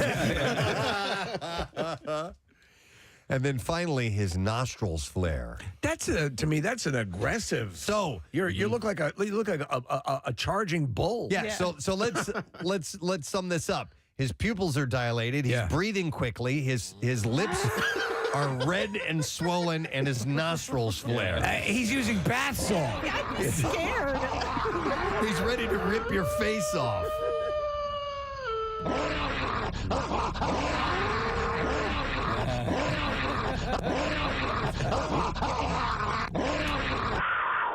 Why did you take this upstairs? So, ladies, that's what you have to look forward to when a man is interested. What do you think is one of the best sort of initial exchanges captured in a movie where I was watching Defending Your Life with Albert Brooks, and the way he's conversing with Meryl Streep in that movie is a very, very organic, very easy conversation, very easy going. They're They're not playing roles; they're just themselves. Yeah. That's a really good question. Where people just all of a sudden, when you slide into a groove very easily, that you can tell. That doesn't mean that an awkward first meeting is that things are off the table. No, Sometimes it can work out that way. Yeah. Good Will Hunting was pretty good with Matt Damon and Minnie Driver. Where did they? Oh yeah. A meeting at the bar, and I mean he's a genius. Matt Damon. She's into him because of his ability, and then he doesn't go for her right away. Right. In fact, she comes over to him. That's a great line later on. She's like, "You blew it. Yeah, I've been sitting here all night waiting for you to come over here and talk to me." Yeah, and she gives him the phone number. Yeah, so she made the aggressive move. He got her number. Yeah, I got her number. I like apples. Yeah. Do you like liverwurst? I'm a genius. What do you mean, hell of a... Do you like liverwurst? Not particularly. What's this guy talking about? He's a genius. Go with it. Yeah, right. Yeah. He may be eccentric. You like liverwurst? Yeah. Smart man. All right. Well, anyhow, meeting men without actually getting out in the real world and meeting men. These are some tips for ladies or men who are interested in getting out and meeting more people. So just thought I'd share. Yeah, there's some interesting stuff in Pass that. that info along. Yeah. All right. It is there's a hunky man, and it's today's day. Today is his day. It's Thor's Day. And we have your opportunity to win a Thor Love and Thunder prize pack right now. I'll take call number 12 at 215-263-WMMR. You get $60 in Fandango codes and a Thor Love and Thunder t-shirt and a mini poster that comes along to you. And by the way, Thursday is named after Thor. After the Norse god of Thor. How about that? Thor's Day is Thursday. So caller number 12, let's get you in there. And the movie opens in theaters everywhere tomorrow. 215-263-WMMR is the number. We're going to take a break. We'll come back in a second. And the Bizarre File. And also we're going to talk to Matt McGinnis from Mystery Science Theater 3000 about Blobfest, which is returning live this year in Phoenixville. We'll be right back. So the last time we had a chance to speak with members of this band, they were in transit. They were on a bus. We had this great conversation. Fantastic. And it was our first interaction with the band, and now we've got everybody who is in our studio here. Did everybody else get the emails about excited people that they were coming in today? I got an email from somebody who has rescheduled their vacation around their tour. Wow. That is how rabid their fans are. Please welcome Josh, Zach, Travis, and Claudio from Coheed and Cambria this morning. Gentlemen, good morning. Good to see you again. Good morning. Last time, all right, I'm not hearing them coming through here, Rodney. I want to make sure I have this. Hold on a second, Casey. We will not stand for anything that's inferior. Yeah, we already had that a few minutes ago. Yeah. So, no, the last time, Claudio, you were on a bus. We chatted with you. Are you guys, your tour doesn't start just yet, though, right? No, we're actually headed to Lidditz for dress rehearsals. I keep hearing great things about that soundstage there. Like, all the bands go there so can you explain to the layperson what it is that you do there? Well, it's more of like dress rehearsals. So it's really if you have a lot of like, at least from my understanding, because we don't typically go there, but because we have props and video and things like that, it gives like the production a chance to run the system. And that's what it's the facility's designed to accommodate that. Yes. So, yeah, because we've had who is I mean, the Stones were there. Yeah. Fish goes there. Metallica. Yeah. Are there other places like that in the country, or? I mean, probably. But I think this is the one we're aware of primarily because our old tour manager lives in that town and now works for the facility. There you go. Okay, so you get a discount. When it comes to the production, so we just played Rush, and I had a chance to talk to Geddy Lee one time, and I'm a lifelong Rush fan, and when I go to the shows, that's one of the things I love. They would put movie screens up. They would have inflatables. They would do these things that were part of the music that was being played as well. They interact and give you this visual as well as audio sense thing. And I'd ask, I'm like, okay, you guys just don't sit down and come up with that stuff yourself, do you? He's like, no, there are people that help out with this. What about with you guys and the production value of your show? Do you have people that listen to the music and go, okay, here's what I envision this looking like? I wish it was like that. No, so typically I'll draw like a very crude sketch of what I imagine and then like send it off to management, and then they'll find somebody that can, put the pieces Right. together in terms of like financially. So, like, if you want a Stonehenge, Right. but you accidentally put the inches instead of feet. Right. Okay. I was thinking the same thing. The when he same said thing, that. like, because to me that seems. But you're, and we talked last time, and I've since taken a more active approach in listening to a lot of your stuff because we love progressive, concept albums, and we love the whole predicate for your musical journey across these different albums and the sci-fi elements and so on and so forth. But it's got to be hard. When you're putting together a show, because it's so in your minds and you've lived with it for so long, in that staging process to say, how do I convey this thought? Because it's so near and dear to you to at some point say, all right, you do it now. It's got to be hard, right? Right, absolutely. But I also understand like with trying to put together a production like this, there are going to be limitations. I'm not making like the Star Wars movies. Right, so there's right. like trying to find these pieces that are really both resemble the story properly and also just the lineage of the band. Right. So like picking those things. And so it's a delicate process. That's why it's so hard to just kind of hand off. It needs to work in both domains. It's amazing when you encounter someone who's very creative and can do that. I think that actually is an evolution in the step of being creative, is to say, to get your people where you can go, okay, now you can, I'm going to pass this along to you, because you have to at some point, because the general product will suffer if you don't have someone doing that. Right. Yeah. I was curious about, when you are rehearsing for a tour, if when you guys go and you get in this performance space and do it, if you will try to get to where, okay, guys, we're going to run it all the way through from beginning to end as if there's an audience there. Do you try to do that, or you do? Okay. Yeah. So with similar amount of breaks in between songs, like, you only have a certain amount of time, you go right into this other song. And then obviously you do that for a little while once you get out on the road and you've perfected it a few shows into that. Yeah. I mean, it's really... Because some people, I'm sorry to interrupt, but some people, I think like Pearl Jam is kind of like, all right, here's the set list for tonight. Here's what we're going to do, You don't have kind of that luxury. No. Yeah. No. Yeah. So, but to that point, I mean, how long into a tour routinely does it take before you've got the product the way you want it?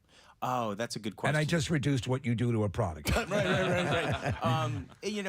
With lights and programming and whatever that is, that usually takes a couple of weeks. But for us, it is. We got to understand our bodies, and there's a lot of movement. There's a lot of action.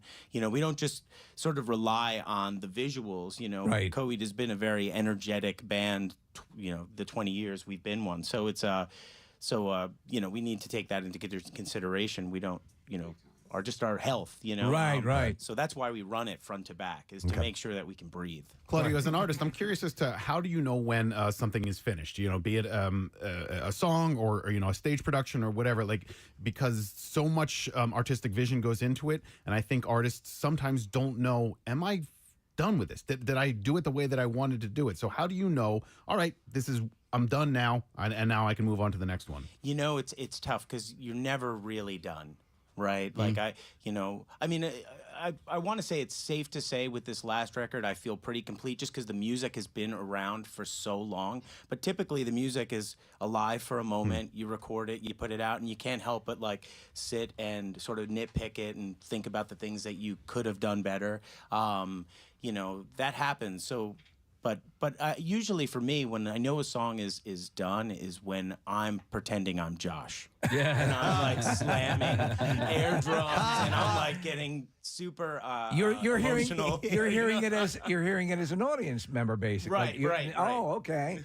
You mentioned Josh, your drummer, and when we spoke to you last, you said you made an interesting comment. And I wish I had the exact quote, but Steve, I think you had asked him, wish if there was something you wish people appreciated more about the band or something like that. And I think you said something along the line, I wish they knew even more so what a great drummer Josh is. Yes. So he gave you this big time love on our program, which was pretty cool. Yeah, I saw it. It was incredible. Oh, you did? Yeah. Nice. Yeah. We've all been playing music together for a very long time and in different bands, and when I first saw Josh play, he was playing in a band with his brother, and I just remember being like so fixed and fascinated on him. Yeah. And I'm like, wow, it would just be incredible to one day play with him. And I think we had one night, had a few beers together, and we were maybe taking a pee or on the side of the house. And I said to him, and mind you, Josh's brother and their band was like signed. They were off and going to do something. And I had said to him, one day we're going to play in a band together. And he was probably like, "You're crazy." You were 15 years old. Yeah. You were 15? Hey, told me drunk on the porch we were going to play together. I was such a big fan of his. I wanted that to be true, but that felt crazy. But here we are, That's great. Hey, I want to go back to the finished product. Have you guys changed anything that was quote unquote finished?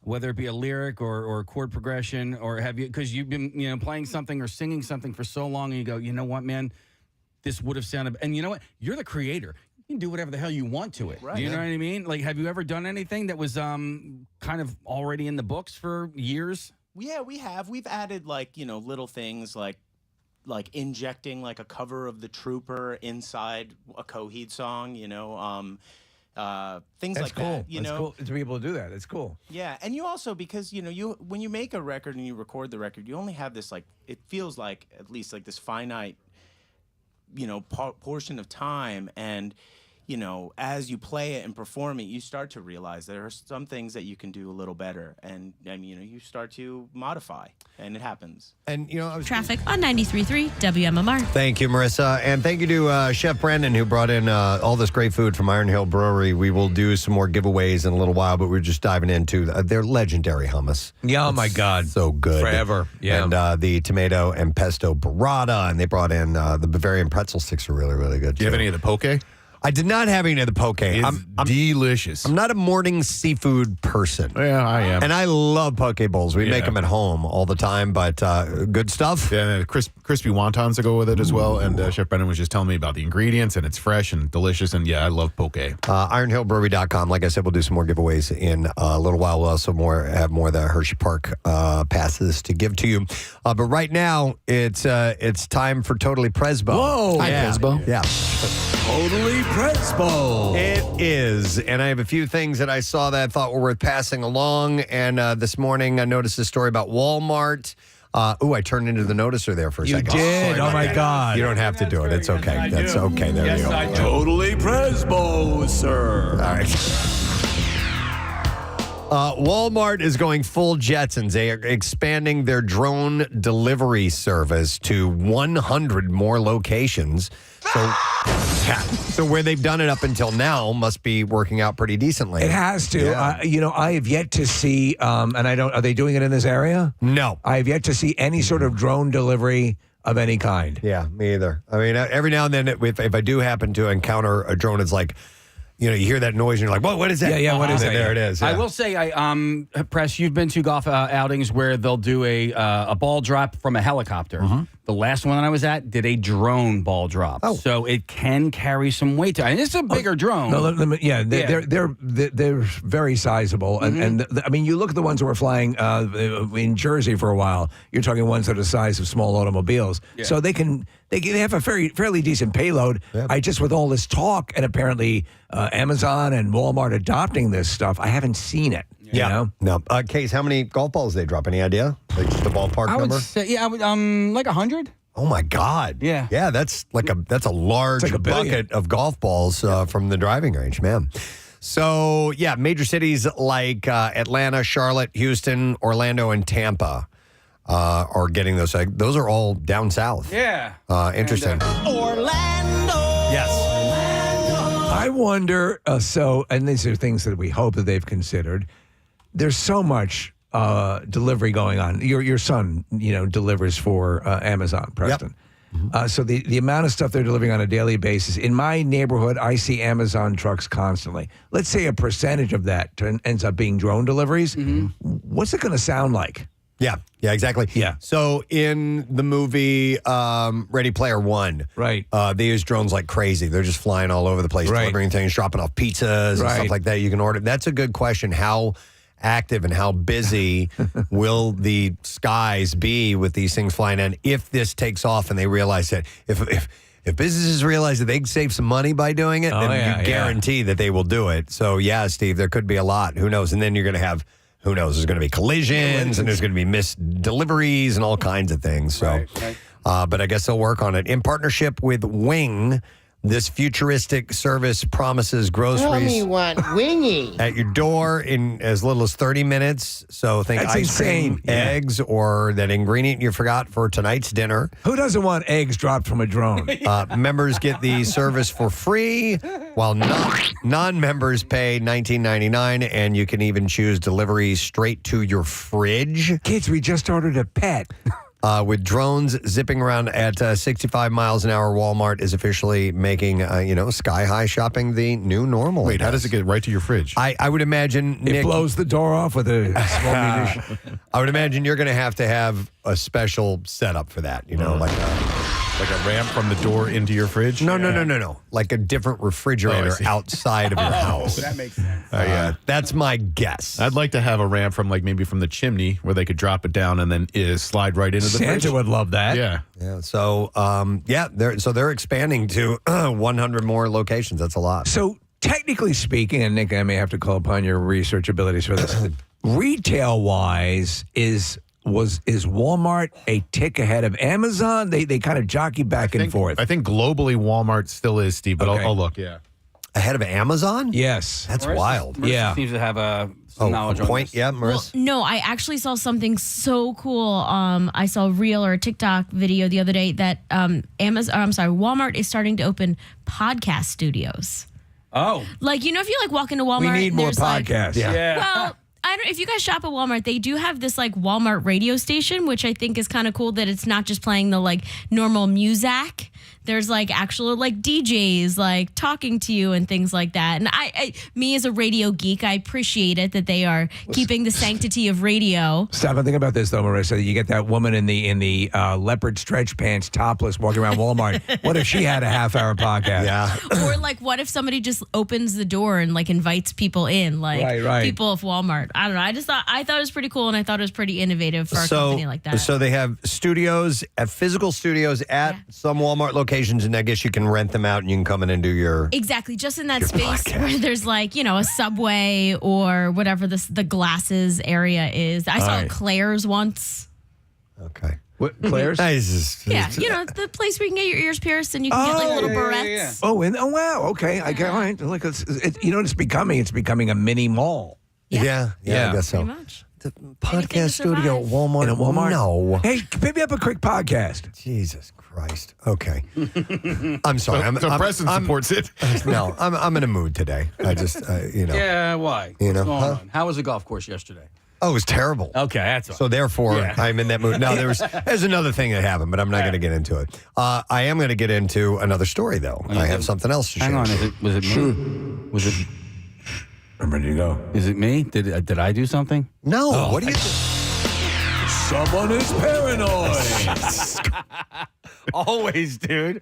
I internalize everything. I'm like, oh, what did I must have said something. No. I probably did something. All right, Steve sent me this article. It was pretty interesting. I'm actually missing a small detail in it, but this is a mystery that some people that are fans of The Shining have been wondering about for a long time. So the final scene where they show the camera zoom in on an old black and white photo from the 1920s of partygoers at the hotel, at the Overlook, and of course you see that Jack is spoiler alert. If you he's haven't seen it 45 now, years old. yeah. But anyhow, it's a picture of Jack as they zoom in Jack Torrance, and but the question isn't why did that happen in the movie. The question is that actual photograph is a real photograph from the 1920s. And what was the scenario? Who were the people in that, and why? Where was that photo taken, and all of that? Because it's been a bit of a mystery. A picture of young Jack Nicholson was added to that photo after. Yes. So it was one suggested that the picture showed a secret gathering of the U.S. elite, former President Woodrow Wilson among them. Others thought that they were a group of devil worshippers. But thanks to British researcher Alasdair Spark, who spent months poring through archives, it's been revealed the picture was actually taken in a hotel next to Kensington Palace. and it captured a Valentine's dance held on February 14th, 1921 at the Empress Ballroom in the Royal Palace Hotel in West London. So the year is 21, as in the movie, the picture in the movie, right? It was a Valentine's event in 1921. In the movie, it's New Year's Eve, 1921. That's correct. But it's pretty wild. Yeah. A moment in time. So Wait, hang on a second. Did you ever notice Stephen King in this picture? Wait, I think somebody doctored this even further, Okay, Casey. all right. Well, now I got to see there the movie. he is. I don't know. I'd have to see the original movie scene. I would be stunned if that's the case, if Kubrick would have allowed that, or if Stephen King would have wanted that. He was not a fan of the movie. Kubrick, who died in 1999, had planned to use extras for the shot, but found the image in an old photo library and thought it more authentic. And then people were curious about the man who was airbrushed out that they put in Jack, because that was a real person. And obviously they put Jack's face over that. It was a pilot during the First World War, and he was shot down and suffered terrible burns. He left the hospital with an artificial nose and the determination to become the world's greatest exponent of the fashionable new dances, according to this. So his last name was Kasani. I don't know anything about him other than that. I think I missed a page in this article. I don't have a nose, but I sure can cut a rug. He died in 1983. He was 85 years old. That's wild. Wrote regularly on dance for the Daily Mail and broadcast dance lessons for the BBC from his Mayfair nightclub. Tonight we learn the two-step. The Royal Palace Hotel was demolished in 1961 to make way for the Royal Garden Hotel, where England's World Cup winners celebrated in 1966. Mr. Sparks said his discovery had put an end to all of the, quote, nonsense theories about the photo. Have you ever been to a banquet that large, like a full, like a gala, like a ball? I mean, we've been to events, but that particular event depicted in that photo is huge. I don't know. Maybe, but they're like charity events or something like that. But I was, when I went to Chicago with my son a year or so ago, we were in a very famous, it was a Hilton hotel, but it was a famous building. It's right there by Lake Michigan. And it's got a storied history to it. And inside of that, there's a ballroom that's like that, Steve. Like a grand ballroom. Yeah, and checked it out. And then they had old photos there of people gathering in it. And I love looking at stuff like that, especially when you're in the room where those photos were taken. And it was clearly around this time, 1920s, maybe in the 1910s. And it was, Nick found it. It's, what does it say? It's the Hilton Chicago, but it was the Stevens Hotel. It was opened as that. Anyway, I don't know the full history, but it was so cool and a little haunting to look at those pictures of the room you're in and see what was taking place at that time. Quick question. Is that sense of that haunting or that sort of otherworldly thing, is that a natural inclination to be that way, or is that as a result of The Shining? I don't know. Sort of training us to be that way. Do you know what I'm saying? I have two questions. The first is, which I just answered. That's where they shot some of The Fugitive in that Chicago Hilton. Yes. The end scene where Harrison Ford, Richard Kimball confronts Dr. Charles Nichols. Provasic. Devlin McGregor. That company's a monster. They shot some of that there. They also shot the sequel, U.S. Marshals, and then the Stanley Hotel where the Shining was set, which is in Estes, Colorado. I've been there a couple of times. Actually, Casey, there are scenes of Dumb and Dumber, where they at the Stanley Hotel too. When they go to the really fancy hotel, that's the Stanley. That's the Stanley. That hotel has a real haunted sense, Steve. So like when you walk up, like it's these old wooden steps, and you walk up those steps, and you go into this place, and you're like, man, there's something about this place that and maybe it's because The Shining was set there or whatever, but there's a feeling about the place. I dig that. I mean, and you go back to the Salem Slot, you talk about, the Stephen King writes about an edifice, about a building, retaining a malevolence or something. I'm not saying that this is malevolent, but the Marston House. Yeah, the Marston House. Yeah. So it's an interesting little peek into that world, but that photo was legit. They didn't create it for the film. It was an actual photo from 1921. Did you get chills when that photo pops up at the end? Oh yeah. I thought that was so cool. It was so cool. That was one of the best parts of that movie. I think. Did you read that book too, Press? I did. And do you have a preference when it comes to the book or the movie? Okay. This is Stephen King's Sacrilege. Okay. Yeah. But I didn't get much out of The Shining. No kidding. I know people herald it as one of his greatest works, but for whatever reason, I thought there was some cool stuff in it. But maybe it was because I had seen the movie for years before I read the book. And I thought the story was a little more interesting in the book because obviously in a book you get more time to flesh out what's happening. Right.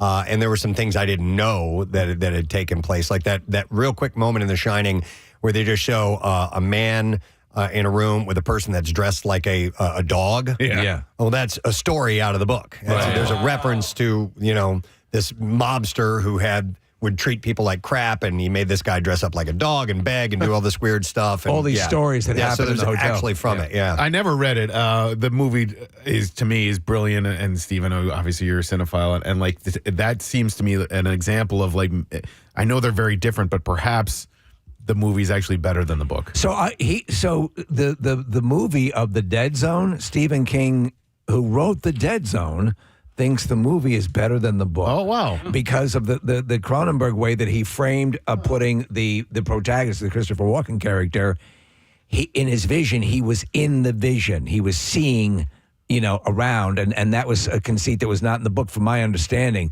But yeah, Preston, they did the miniseries with Steven Weber that was good and had the moving topiary and the all that stuff taking place. Right. And I thought it was good, but there's a concise thing to The Shining, the movie itself. Mm-hmm. And now you're right. Are we so jaded by seeing that way that we can't really judge the source material? Yeah, and going to the movie, I mean, Stanley Kubrick's style is so, it just sucks you in.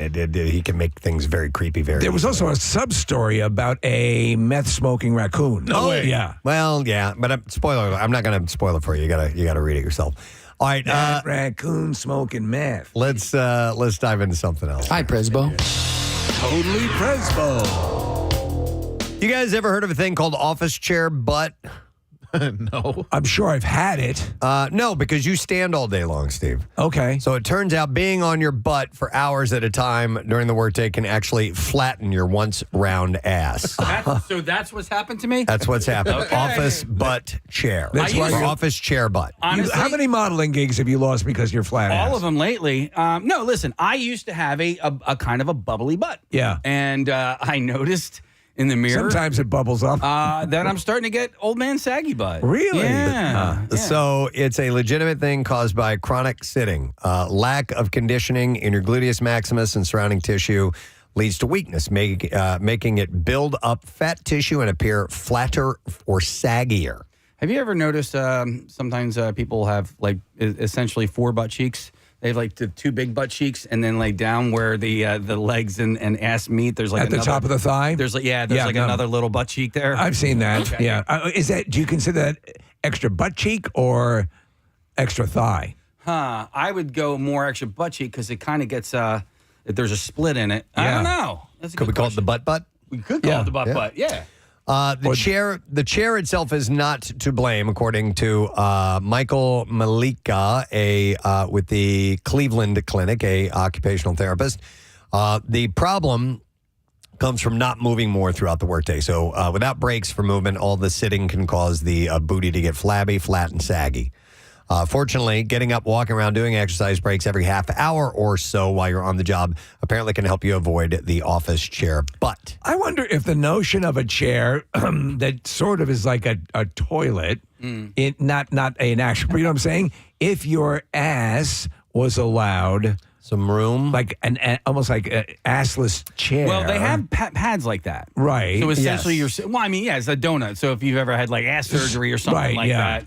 I hope to. Yeah. I used to have one in my car like that. I thought it was kind of comfortable. Yep. And a lumbar thing as well. I wonder if a chair that employed both those things would be the because they've had all these office chairs where you sort of sit. There's no back foundation, your knees are bent. Now, it's kind of weird. As far as the toilet bowl type of seat, Steve, I know that if you sit on the toilet too long, it can promote things like hemorrhoids. Yes. So maybe that, it's trade-off. Maybe you want that. You got a nice-looking butt, but you got hemorrhoids hanging out.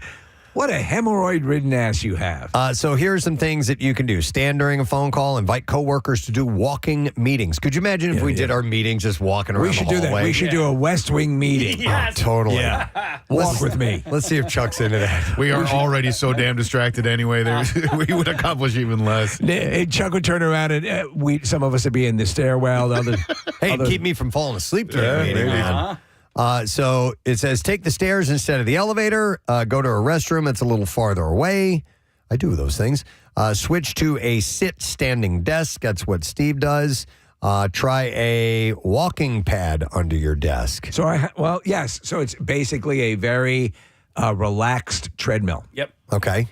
And you can sit there and just walk while you're... Yeah, and it moves at a slow clip, so you can do things like type, It says also do butt clenches. Clenches, not clenches. Yeah. Clench. No, your own, right? Not other people's. Right. Wait. What's the difference between a clinch and a clench? Well, I guess a clench is you squeeze. Well, no, it's a good when question. You're saying and a clench is you defecate. It says CLENCH. Is that just a typo? No. I don't think clinch is a word. You can clinch a playoff series, but you can't tune a fish. But you can't tune a fish. Well, there are also clinches in like wrestling and MMA and stuff like There's that. Danny Clinch, the photographer. Okay, we like that guy. Yeah. All right, anyway. What's his ass look like? Or have I been spelling clinch wrong the whole time? It's actually clench. Well, clenching butt, and clinching a playoff spot. So those are two different things? Yes. Okay. All right. All right, then we just solved it. So congratulations. Can you everyone. clinch a butt? Oh, there's a clinch river. Marching in place is another thing you can do. Heel lifts. Imagine somebody walks by your office and you're like, John Philip Sousa playing his full knees up all the way to your waist every single time. What are you doing? A data entry. I'm putting in facts and figures in the computer. All right, Nick, you looked up clinch fighting. Yeah, I mean, this is an exercise that could help your ass. Okay. But it's kind of like a wrestling thing. So there are similarities between, because I would say that this guy is clenching this guy's arm, but it's called clinch fighting. Okay. And it's like stand-up fighting where combatants are grappling in a clinch, not a clench. Yeah. So clinch holds. Okay. All right. Toe lifts and ankle circles too, if you were interested about your butt still. So this will and save your 1 and 2. This will round off your butt if you do those. Apparently, according to the experts. Have you seen some? Obviously, Yannick Garcia is known as having one of the. She's the Mexican weather girl who became very famous. And so her entire fortune is based on the contour. So the amount of glute stuff. There was some featurette on the news talking about newscasters around the world, and I mean basically she spends all day doing ass exercises. Wow. Yeah. And why wouldn't you? Yeah. Why not? Right. If that was your bread and butter was your ass. Yep. Or if you buttered your is ass. that her, Nick? What's her name, Steven? Yannick Garcia. Yeah. Yannick Garcia. She's attractive. Yeah, she is. All right, let's see what else we got here. Hi, Presbo. Totally Presbo. All right, so some car brands have better reputations when it comes to longer-lasting vehicles that break down less often, and that's where Consumer Reports comes in. They have done the research to find out which brands are the most reliable. So these are the most reliable car brands for 2025. Okay. They analyze hundreds of thousands of surveys from Consumer Reports members to find out about any issues that people have had with their cars, their trucks, and their SUVs. The survey asks about 20 potential problem areas, including with engines, brakes, and transmissions. And this year, no American car brands make the top 10 for reliability. Way to go. The top 6 most reliable brands are all Japanese. 2 are German, and 2 are South Korean. I had a friend of mine who was, his father owned a car dealership, and years ago, he told me, he's like, yeah, he goes, he's like, the Japanese, they've got the edge on whatever the technology is for reliability, for things that last. Yeah. They work really hard at it, and they've got whatever formula it takes to make it come true. Currently, how many what car do you have that has the most amount of miles on it? that you guys own? We have a Jeep. Okay. It's got 80,000 plus miles on it. Okay. My wife's Tahoe has 137,000 miles on it, which that is a car. That's the most amount of miles I've ever put on a car. And our Subaru Outback is approaching 100, which is really, really cool. Okay. I mean, it's absurdly low, the amount of mileage, because I'm close to work. Yeah. And I don't drive long distances. We go down the shore all summer yeah, long. you guys are doing that. Yeah. So I mean, Yeah. it's quite common. I've had cars that never crossed 50,000 miles. I look to get another car when I'm approaching 100,000. That's my marker. But for whatever reason, I've chosen that. You know? There was a time where you're really pushing the limits, but now the way the cars are built, you're good. Casey, you and I both drive Subarus. I have an Outback and a Forester, and you use the My Subaru app from time to time? I have it. I don't use it now. It updates the exact amount of miles that you have on your car. Yeah. Yeah. So it's a good way to keep track of exactly how many miles you have. Also, apparently, one of my tires is low. Yeah. Yep. I just found that out. Yeah, I use the app on mine. Yeah, 18,129 miles on my Forester. How many? Right now. 18,129. That's the newer of the two. I think the Outback is approaching 70. Okay. The number one most reliable car brand, according to Consumer Reports, Subaru. There we go. There you go. Number one, followed by Lexus, Toyota, Honda, Acura, Mazda, Audi, BMW, Kia, and Hyundai. So those are the ones that are considered you're going to have the least amount of trouble. What's the closest American? It doesn't give me anything outside of the top 10. Huh. I have no idea. The Pinto, I know, was very reliable for a long time. We had one of those growing up. We did have a Pinto as well? Yeah. White Pinto. According to the research, out of the 7 Subaru models in the survey, the Forester and the Impreza have well above average reliability scores, while the Crosstrek, Legacy, Outback, and Ascent all rate above average and average as well. That's pretty amazing. I just thought those Imprezas were pretty cool. Yeah. Kind of sporty. What is the Subaru, the sporty, the little WRX? Yes. Yeah. That's a slick looking car. People like souping those up. Yep, most definitely. All right. How are we doing on time? We're doing okay. We're doing well. We're doing well. So let's do one more. All right, we'll do one more. Nick, you got me. I'm now like, I wonder how many miles are on my Subaru. I'm on my Subaru app. How was your conversation over the last 5 minutes or so, guys? It was solid. Okay, good. All right, here's the next one. Totally oblivious. Siesta Beach in Siesta Key, Florida, just snagged the title of best beach in the U.S. It's not hard to see why. It's powdery white sand, and it's 99% pure quartz, by the way, the sand is, meaning that it stays cool underfoot, and the calm, clear water is perfect for wading in. Unlike many built-up coastal spots, this beach keeps things chill and pristine with stunning sunsets and even dolphin sightings. It's the most beautiful beach that you've ever been on.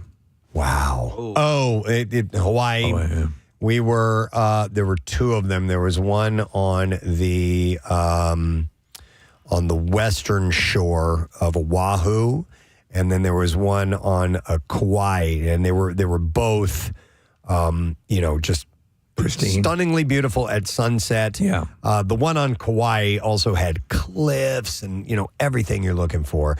And we just didn't want to leave. It was just so inviting. Yeah, in Bermuda, there's Elbow Beach, which is legendary for the sand is literally the consistency of flour. Yeah. And has that cool attribute to it, Preston, but clear water, and it's just gorgeous. Yeah. So in Tortola, it was probably the favorite beach I've ever been on. But in Acadia, there's just this one tiny little beach.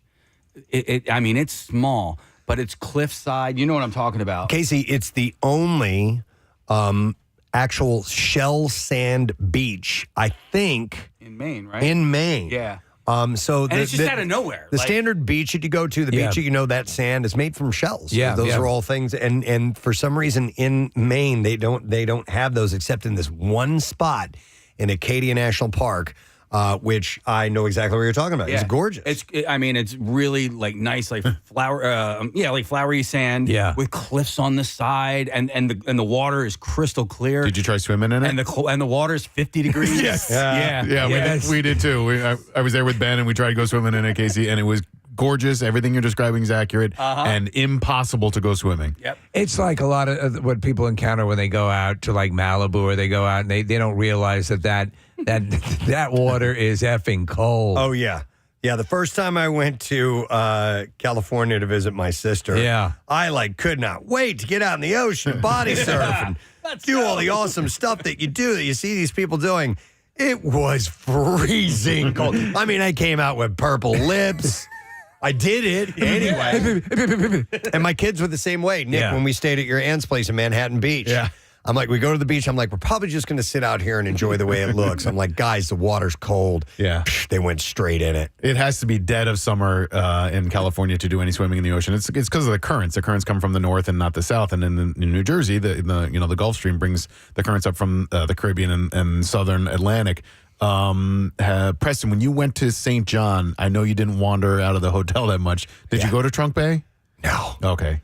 Yeah, dude, we didn't leave the resort. All right, yeah. It was just it was too great. Trunk Bay is a postcard beach, and there's a little island right in the middle of it. And it's Steve, to answer your question, it's the most beautiful beach I've ever visited. I'm gonna show you guys a picture. Obviously, this won't work on radio, but this is Parker and Carter hanging out on that beach in Hawaii. Oh God! Yeah. Look at the cliffs. Yeah, it's amazing. I mean, it was just stunning. It's what you want it to be. It's like if you ever ride the Pacific Coast Highway, if you are out there, this legendary coastline that you've seen in countless movies and TV shows, and you're there looking at its breathtaking enormity. Yeah, it's otherworldly. Press, we should totally do our show from there. I think we should totally do that. Yeah, that's a good idea. Oh, that was incredible. Can we get Stake 'em Up to? But listen, the Keys are a different type of beach. They are. Generally, there's no surf. Right. It's flat.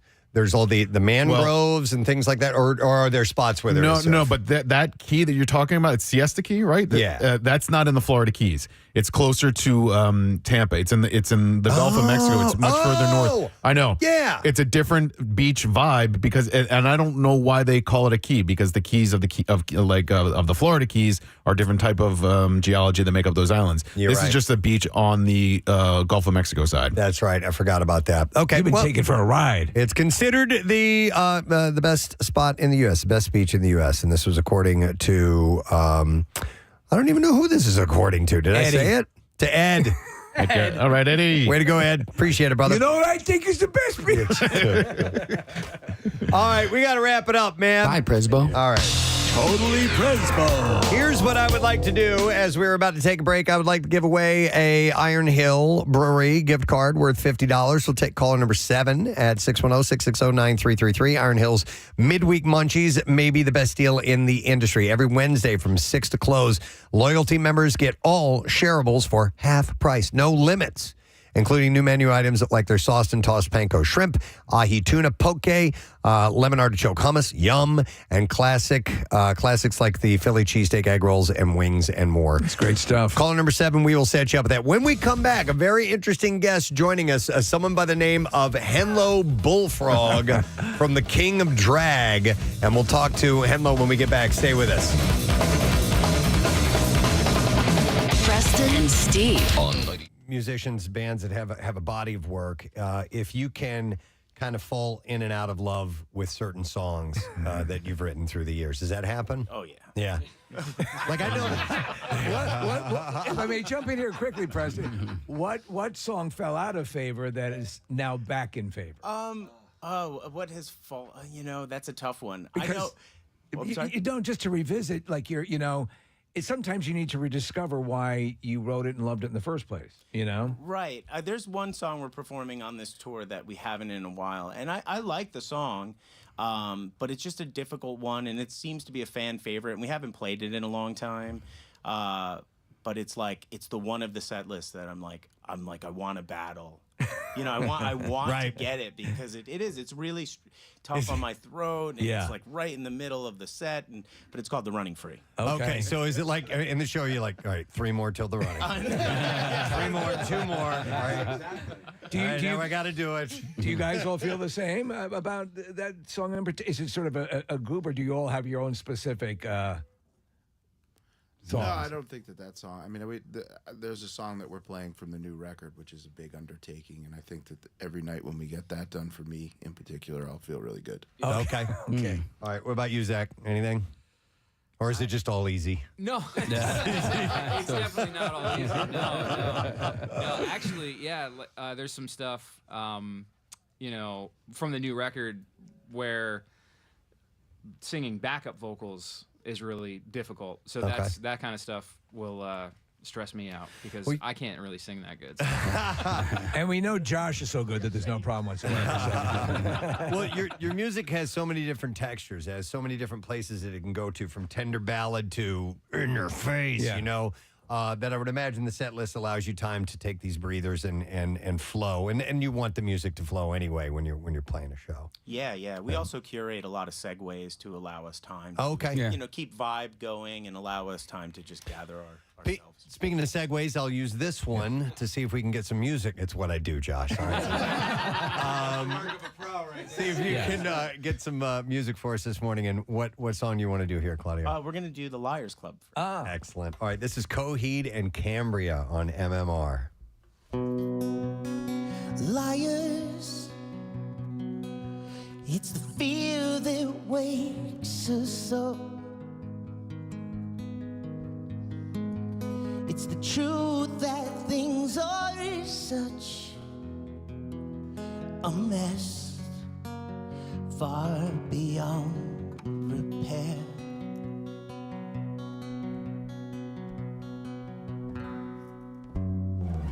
Your mind at a service, hard to find the words worth saying.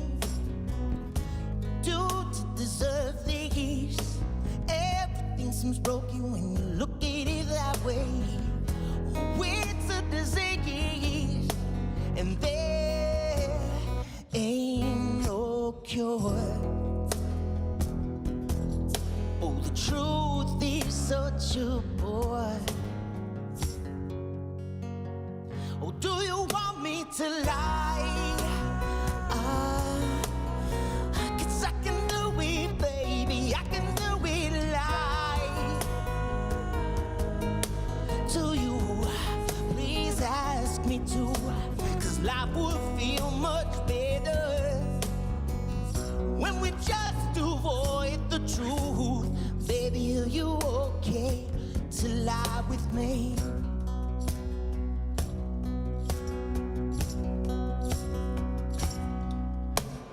Deep in disgrace, where empty retreats farther than it seems to be. The older I creep, the pain in my body, longing for the days in my teens, where I guess I'll accept this carriage, death be on the wheel with my mama staring. Jealousy here in the back seat.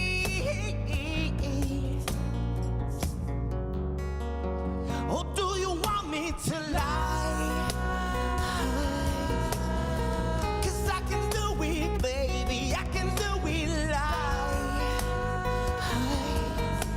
To you, please, I'm begging you. 'Cause life would feel much better if we just avoid the truth. Baby, are you okay to lie with me?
Truth.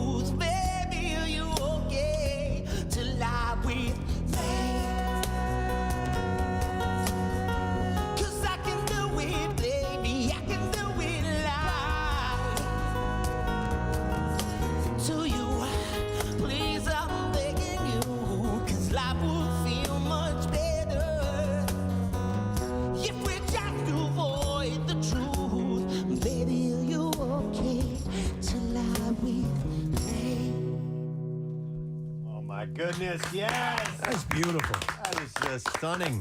Coheed and Cambria, 93.3 WMMR. They've access to a window of the Waking Mind tour.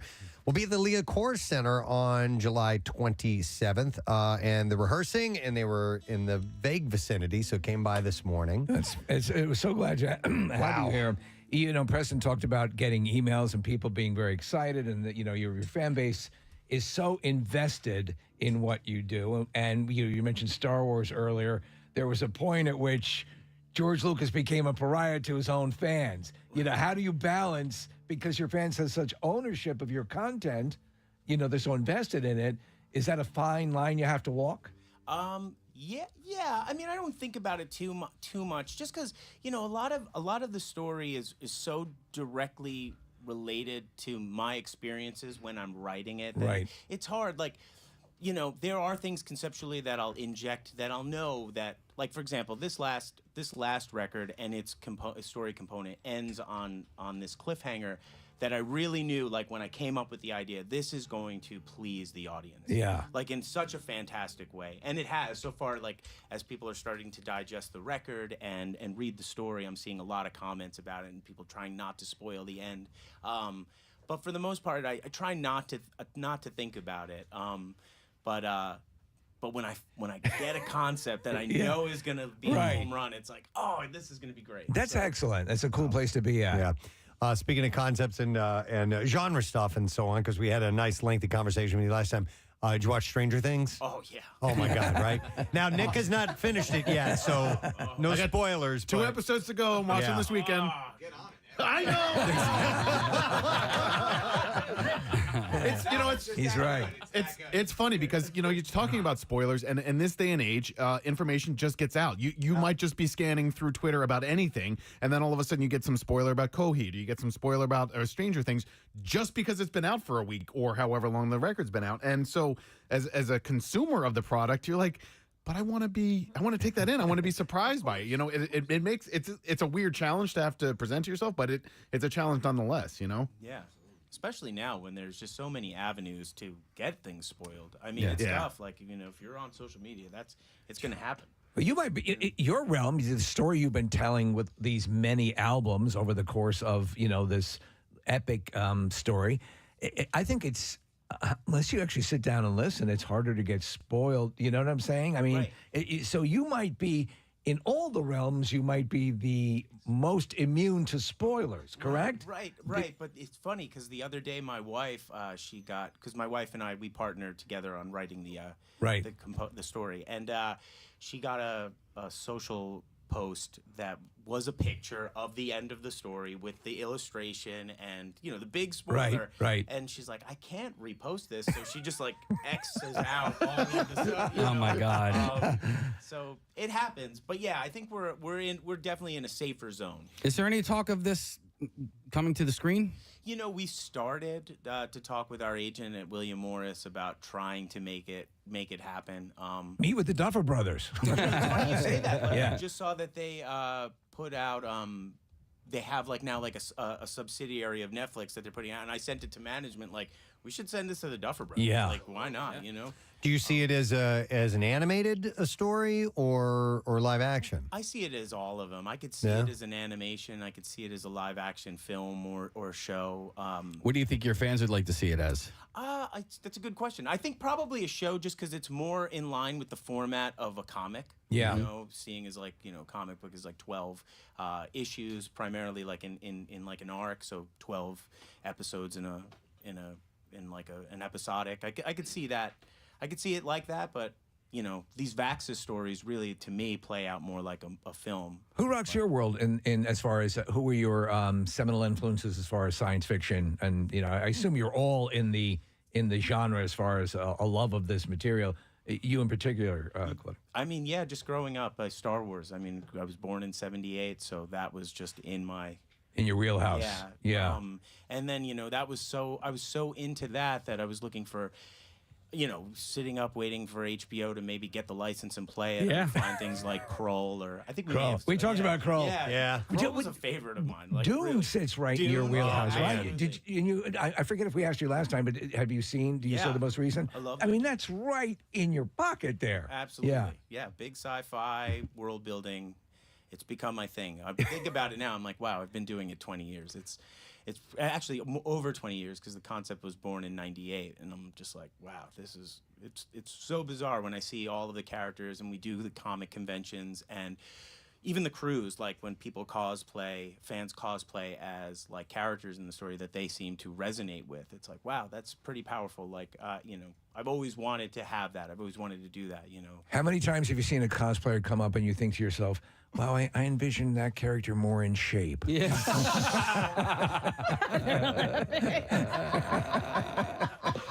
In my mind, different. You know it happens. Like there was a guy who used to come out to our events, very nice, but we eventually called him Captain Central America. Yeah, because he was less impressive than Captain. And then we had Cross-Eyed Batman. Yeah. Hey, they're having fun. They're definitely As long as you're having fun, that's all that matters. Absolutely. From the characters in the story, do people reach out to you and say that they've gotten inspiration and in their own personal lives and so on? Yeah. Yeah, absolutely. Just inspired to create stories or Fan fiction, basically, off your stuff. Well, that happens. That could happen. But even just like aspiring to be like an author of some sort. Wow. Or a creator. That's of so cool. So. Nice. Do we have time to get another song out of you? Absolutely. All right. Let me make sure I'm there for you guys. All right. I'll mention again, Vaxxis 2, Window of the Waking Mind tour at Leah Core Center on July 22nd. You can get tickets. Just go to coheedandcambria.com. All the tour information and ticket sales information is right there. What are we going to hear now, Claudio? Shoulders. Excellent. This is Shoulders on MMR's Coheed and Cambria.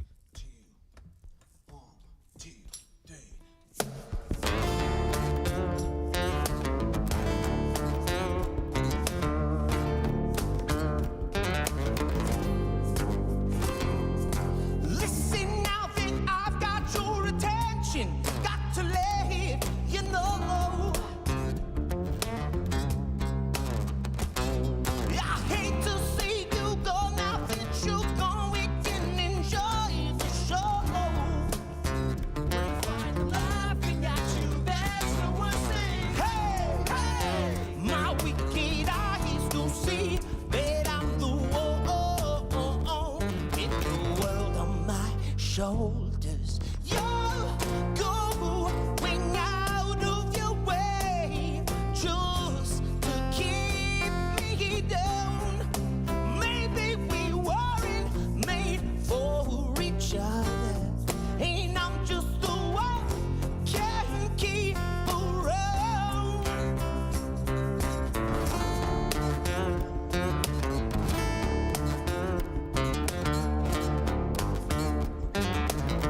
Traffic on 93.3 WMMR. All right, thank you very much, Marissa. Our next guest is going to be on a new reality competition series. It's coming out on the 22nd. You'll find it on the streaming service Reverie, which is an American LGBTQ plus service. And the show is called King of Drag.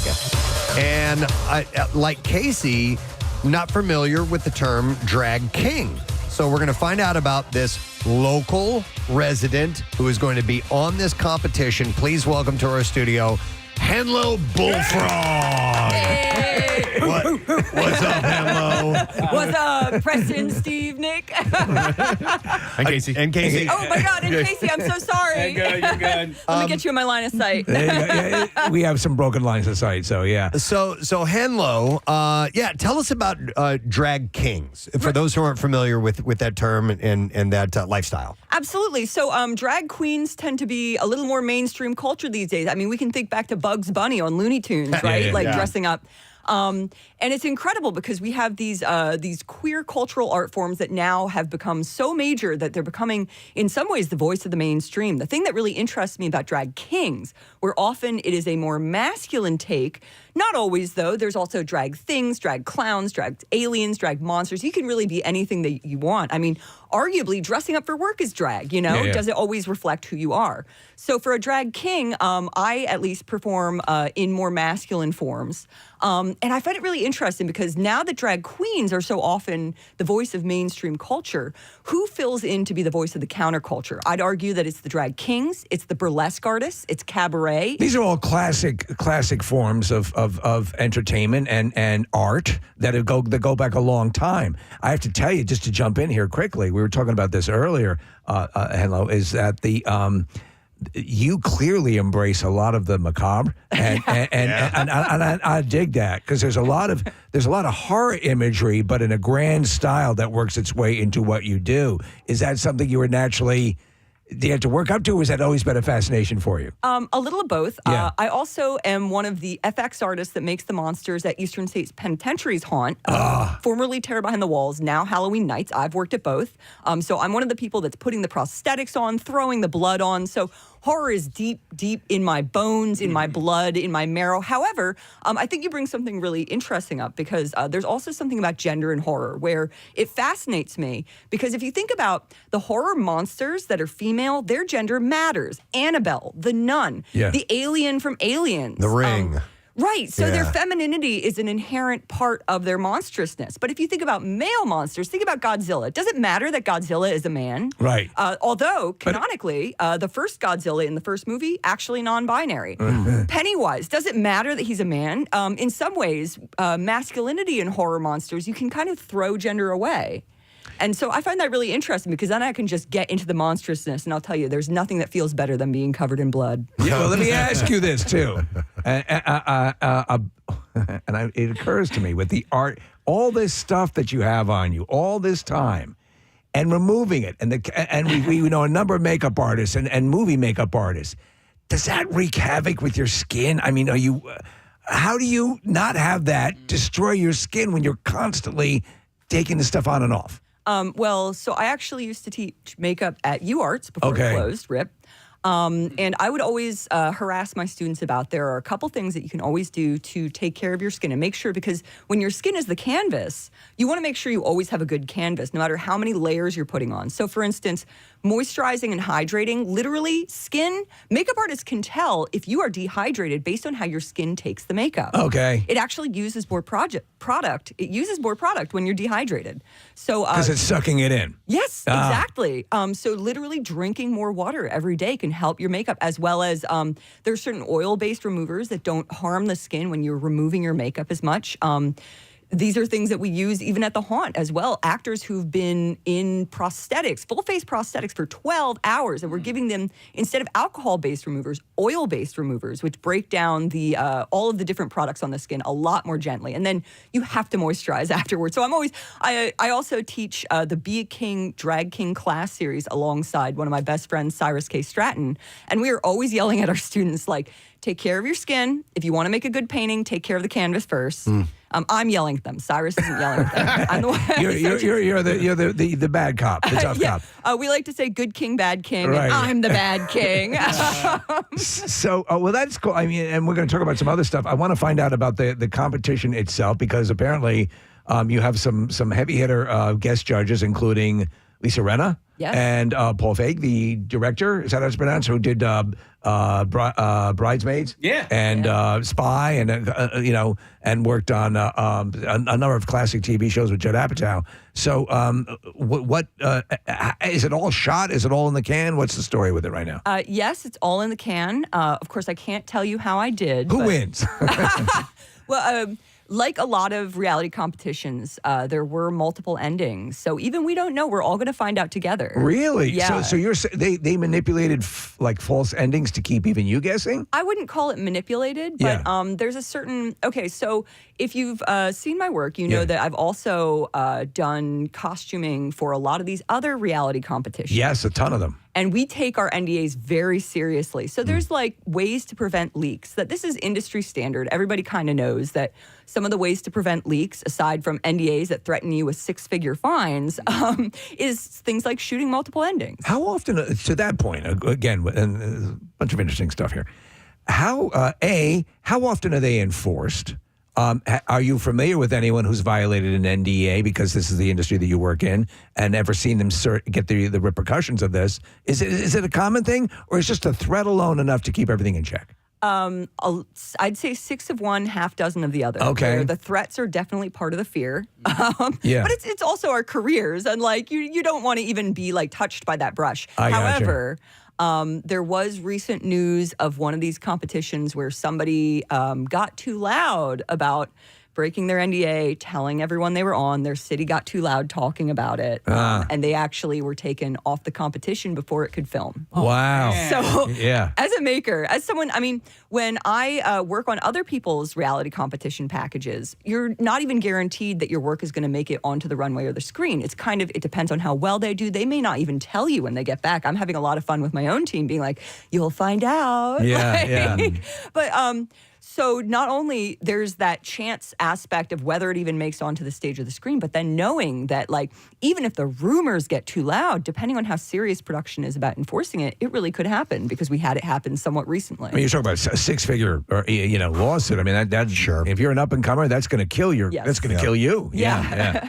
Henlo, I wanted to ask you about your name, Henlo Bullfrog, because sometimes in the world of drag, you can get into kind of these punny names, and it sounds like you're going to a roller derby or something. Carlotta like that. Tendon? Yeah, well, we love Carlotta. Yeah. She's great. But Henlo Bullfrog sounds cool and random. Where did this come from? Thank you.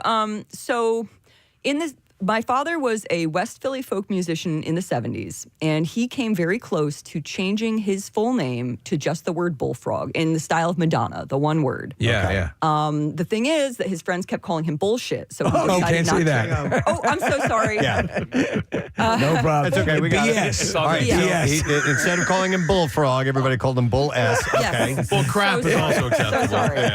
Yeah. I will make a note of that. It's still funny, though. So then I actually contour my face based on my father's bone structure, because we already have similar bone structure. It really makes that translation into masculinizing my face a little easier, even though I know now I don't necessarily look even like a human man, but that's where I started.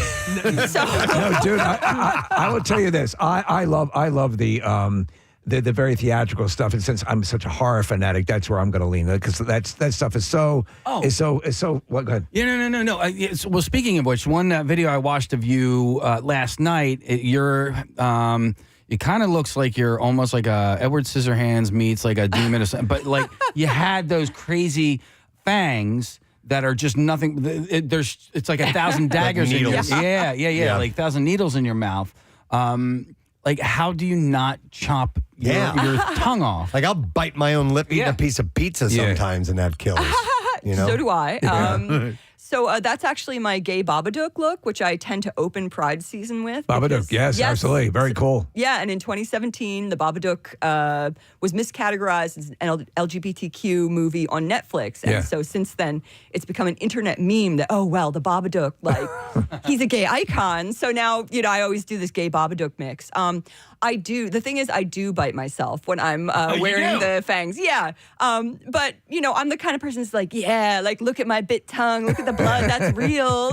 Art is pain, pain is art. Right, exactly. Yeah. I'm having a great time when I'm like biting my Well, lip listen, in those teeth. you look, Lon Chaney Sr., the original, one of the great, was basically created the world of movie makeup. Yeah. I mean, he was torturing himself to contort himself into different well before the kind of state-of-the-art airbrush stuff that you enjoy. I mean, he was, if you read it, if you're familiar with, his life, I mean, he was contorting and screwing himself up and really hurting himself to achieve these effects. And to that point, with all of the state-of-the-art stuff, I love practical, like what you're doing. The transformation simply by suggestion with makeup is so amazing. But CGI now, CGI makeup and makeup effects is quite prevalent. Are you militant about it? Is there a place for both? Because I really love, like, for example, in the Terrifier films, when physical, practical effects are used. Where do you stand on that? I think during lockdown, all of us became a little bit more video artists as well as practical effects artists. I love practical effects, especially because what I do with drag tends to be live theater. So there is something really special and really visceral about doing live effects in person where people can see it. To see it right there in front of you, and you're not looking at a screen is something. Yeah. So, for instance, one of my signature moves is tearing my face off. So I do what I've developed this technique I call the FX lasagna, where I do so many layers of FX on my face before even doing the makeup that when I tear the skin off, it actually looks like gore is happening. And it's very upsetting. I tend to cut off pieces of the skin and try to hand it to the audience, and they'll actually like rear back from me, like, "Oh, don't touch me!" Like, I love that stuff. I mean, it's because it's when it's done, and it's done, and maybe it's crazy, but again, like with Terrifier and with other movies where there's a lot of viscera, to the horror fan or the people who just love that stuff, my reaction first is to laugh in appreciation. Like, this is great. Am I a deranged person for that, or do you understand what I'm saying? I absolutely understand what you're saying. It's like a roller coaster, or there's a concept in burlesque called tension and release, right? Where, as well as in comedy, where you create a situation where you're a little bit tense, you're a little bit uncertain, even though you generally feel safe in these spaces. You know, I'm not actually going to come at someone with a knife, but then to release that and be like, oh, it's simulated, it's okay. Right. If you're just tuning in, it is Henlo Bullfrog that's joining us and is going to be competing on this show called King of Drag. It's coming out on June 22nd. What does a winner get for the show? The winner gets a number of things. It's actually revealed more extensively. We got to hear the prize package for the first time on camera. So you didn't know going in? We didn't know going in. On this side of it, is it heavy? Is it good stuff? There's a lot of exciting stuff. Okay. I think I want to leave that to be a surprise. All right. Of course, part of the prize just of being on is that this is a history-making show. Drag kings have never had their own show to compete on. Right. And there's only been a few drag kings ever on these other drag competition shows. So this is really special just to have our own space. Any other people from this area that you know that are in on this, or are you just the only one from the Philly area? I am the only Philly king. There is a New York king, Tuna Melt, who's right above me. Tuna Melt. Isn't that a great name? I love that name. Wait, which one's Tuna Melt? Tuna Melt's right above me in the gold crown on the far right. promo. Oh my God, that's fantastic. Yeah. Tuna Melt. All right, so classically, when you watch a drag queen show, it's a lot of dancing and lip syncing and stuff like that. What are the similarities and differences between a drag queen show and a drag king show? They work within the same art form and art space. So you can definitely expect to see dancing. You can expect to see lip syncing. You expect to see costumes that people may have made themselves or embellished, the high makeup styles. Of course, within the history of each art form, there are a few little differences. You think about the transmasculine and sapphic communities that drag kings, the art form really originated in, where, it tended to be, there's a movie called Venus Boys that looks at drag kings like from history more. And you see that it did originate in a different side of the queer community, but it really is playing within the same sandbox. For the pride parades that have happened over the past couple of weeks, did you get involved with those? I'm sure it's requested because you're such a show, to come out and be a part of these things. Yeah, I was actually just at Haddon Township's Pride Parade. And I believe that one of the people that was working the car/float, Radio Sarah. Yeah. Sarah Parker, yes, absolutely. She's awesome. So, she's does a lot of work here as one of the on-air talents as well. So, let me ask you, career-wise, because you have all these capabilities, and you actually studied comic book art as well. And we were talking about that before, which is another fascinating thing. And then clearly you have genre sensibilities. If you were to be presented the notion of working as a makeup artist on movies and brought into a makeup house or whatever, would that be a career goal, or where do you see all this leading you to? Because I'm a lunatic, where the horror stuff and that stuff would be where I would gravitate to. But where do you see yourself ending up? To be honest, I have exceeded my own expectations so many times that I'm kind of letting life take me where it will. Right. I just had my first Netflix show as a costumer come out. I did aging, overdying work on Tires Season 2. This is not my first reality competition. I won Skin Wars Fresh Paint almost a decade ago. And I wasn't expecting to do that or setting that as a career goal. That actually set me up into the FX world, into the makeup world. And I'm like, well, guess I'll try this now. Like, so I love the idea of using your business as your activism, hiring your friends in ways that can help take care of them and make sure that they're also getting uplift alongside you. All right, so you mentioned your work on Tire Season 2, which I just finished the other day. We're actually going to have McKeever in studio next week to talk about it. But wait, what? Since I watched the whole season, what did you work on? So all of the clothing that looks a little aged, a little stained. Get out. Yeah, so normally a lot of and this is one of those things where I'm like, I'm just going to let life take me where it will, and I'm just going to take my opportunities.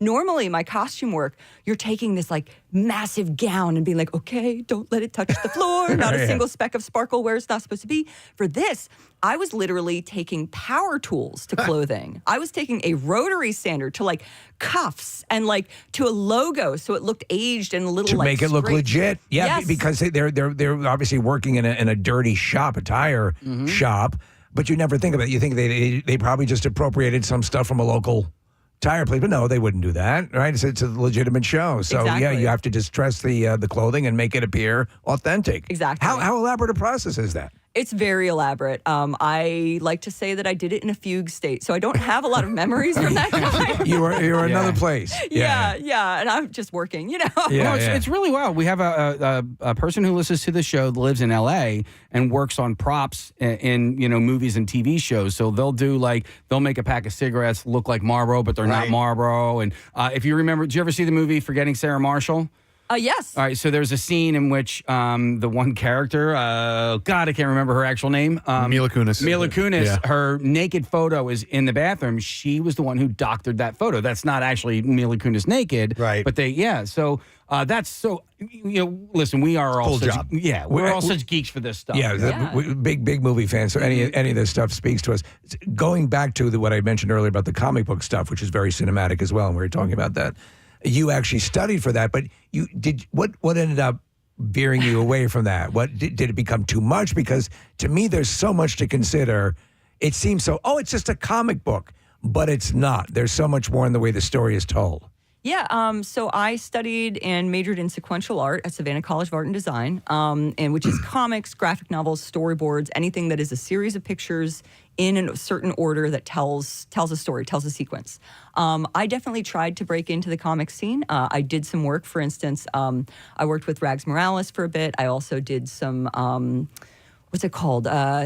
Anyway, it was a lot. Right, and I was new and I was trying hard. I think I was also like a younger artist, so I was coming into the scene with a bit of an attitude, walking and be like, "Here I am, give me work," and I didn't necessarily deserve that yet. Right. So I made my mistakes in another scene, but I think it was also in that the way comics, drag, video games.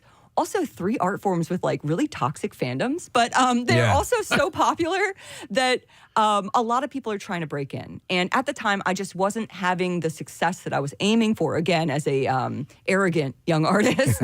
And there was something frustrating about that. Where with drag now, I am doing a lot of the same things that I was trying to do in comics. I'm creating an original story with an original character, and people are finally responding to it. And you have the complete control over it. Yes. So video games, are you a gamer? Ooh. Ever so slightly, I tend to watch more than I actually personally play. What's your game of preference? To be honest, I'm actually really into tabletop games right now. Ah, okay, yeah. So there's a local like tabletop card game cafe near where I live that I go to like weekly maybe, and I'm just pulling down every game from the shelves. I'm like, okay, when's the next D&D pickup game? Like I'm gonna be in there. I'm gonna play Henlo. Like You're not a Warhammer.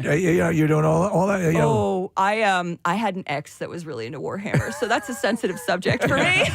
That's that consumes you. Yeah. My kids did Magic the Gathering.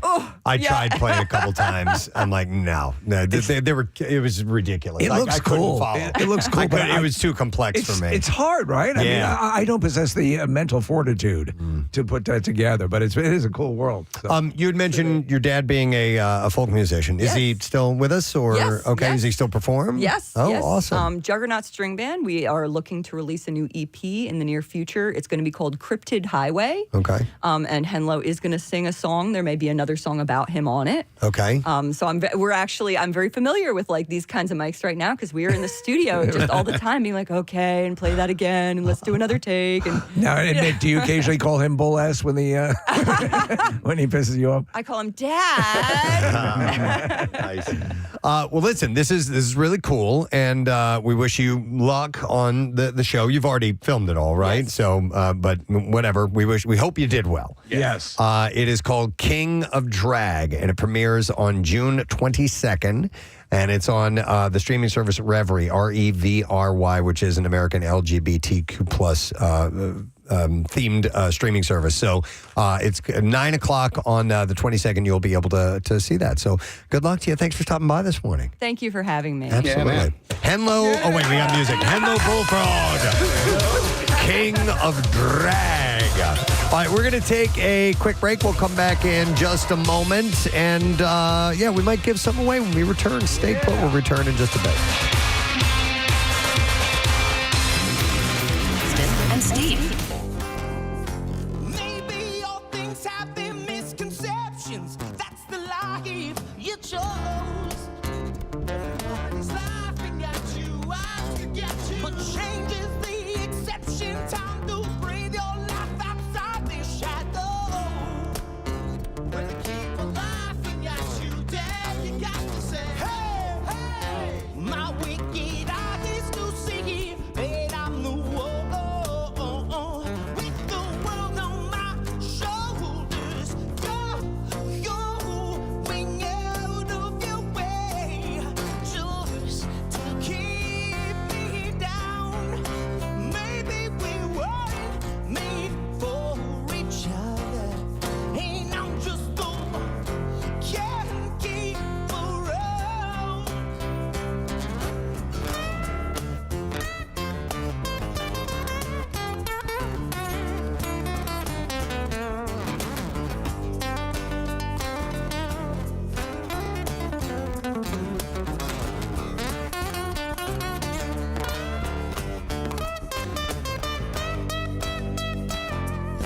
You're going out of your way just to keep me down. Maybe we weren't made for each other, and I'm just the one who can keep around.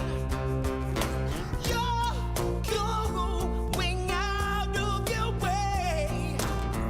Yeah, you're kicking me down.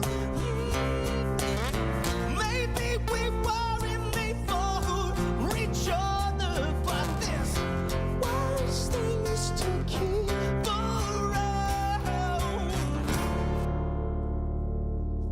Yeah. Oh, man. You guys sound so damn good. We gave each other the nod there, Yeah, we Preston. were like, Yeah. Coheed and Cambria, 93.3 WMMR. It's everything that rocks. It's shoulders. That's just awesome, man. We love that song. Are a lot of these songs, now you're playing these acoustic today, obviously, are a lot of them born on the acoustic guitar, or they start somewhere else? You know, Liars Club may have been born on acoustic guitar, but not in that fashion. Probably more like it is on the record. And I think Shoulders was just sort of right into like an amp. You know. Okay. So it was guitar driven, but not acoustic. Yeah, I guess everybody has their method of writing songs, or they might just be kind of scattershot, doing it here and there. How do you do it? That's kind of what I do. It's just it really all depends. Like I'll write something maybe on piano. I'll rock on acoustic guitar, synthesized program stuff. I'll do whatever like sort of inspires. We have a friend, and we're very lucky to have befriended this guy for a number of years now. His name is Michael Giacchino. He's a composer, and he has done everything from he wrote the music for The Incredibles. He just did Thor. He did the recent Thor film, and he did the Batman. Right. And he's like the guy. He's like the John Williams. Amazing. And it complete, you would pick up with him immediately, you guys, because he's a pop culture nerd to the 10th level. So he's from New Jersey, and we've been friends from him. We've been to his house in LA and all this stuff. But anyhow, I'm always fascinated with orchestration, how it can start here on the piano, but it ends up being multi-instrument on something completely different, samples and all these things. And does that, you don't hear that right away, do you? Or, when you're writing a song and maybe playing it on this instrument, but maybe hearing it on another one. Do you know what I mean? Yeah, absolutely. Okay. Like clarity definitely comes with like with the sound. I could absolutely play something here that I might not vibe with, and then go and play it on piano or program it, and all of a sudden it feels like a different world, and it works. So it's like this is the nucleus now of the song. I've always wondered that. The reason I brought that up, the reason I brought Michael up is because he has a whole orchestra to choose from and to pick, and I'm like, well, how do you know that's an oboe that's going to play that part?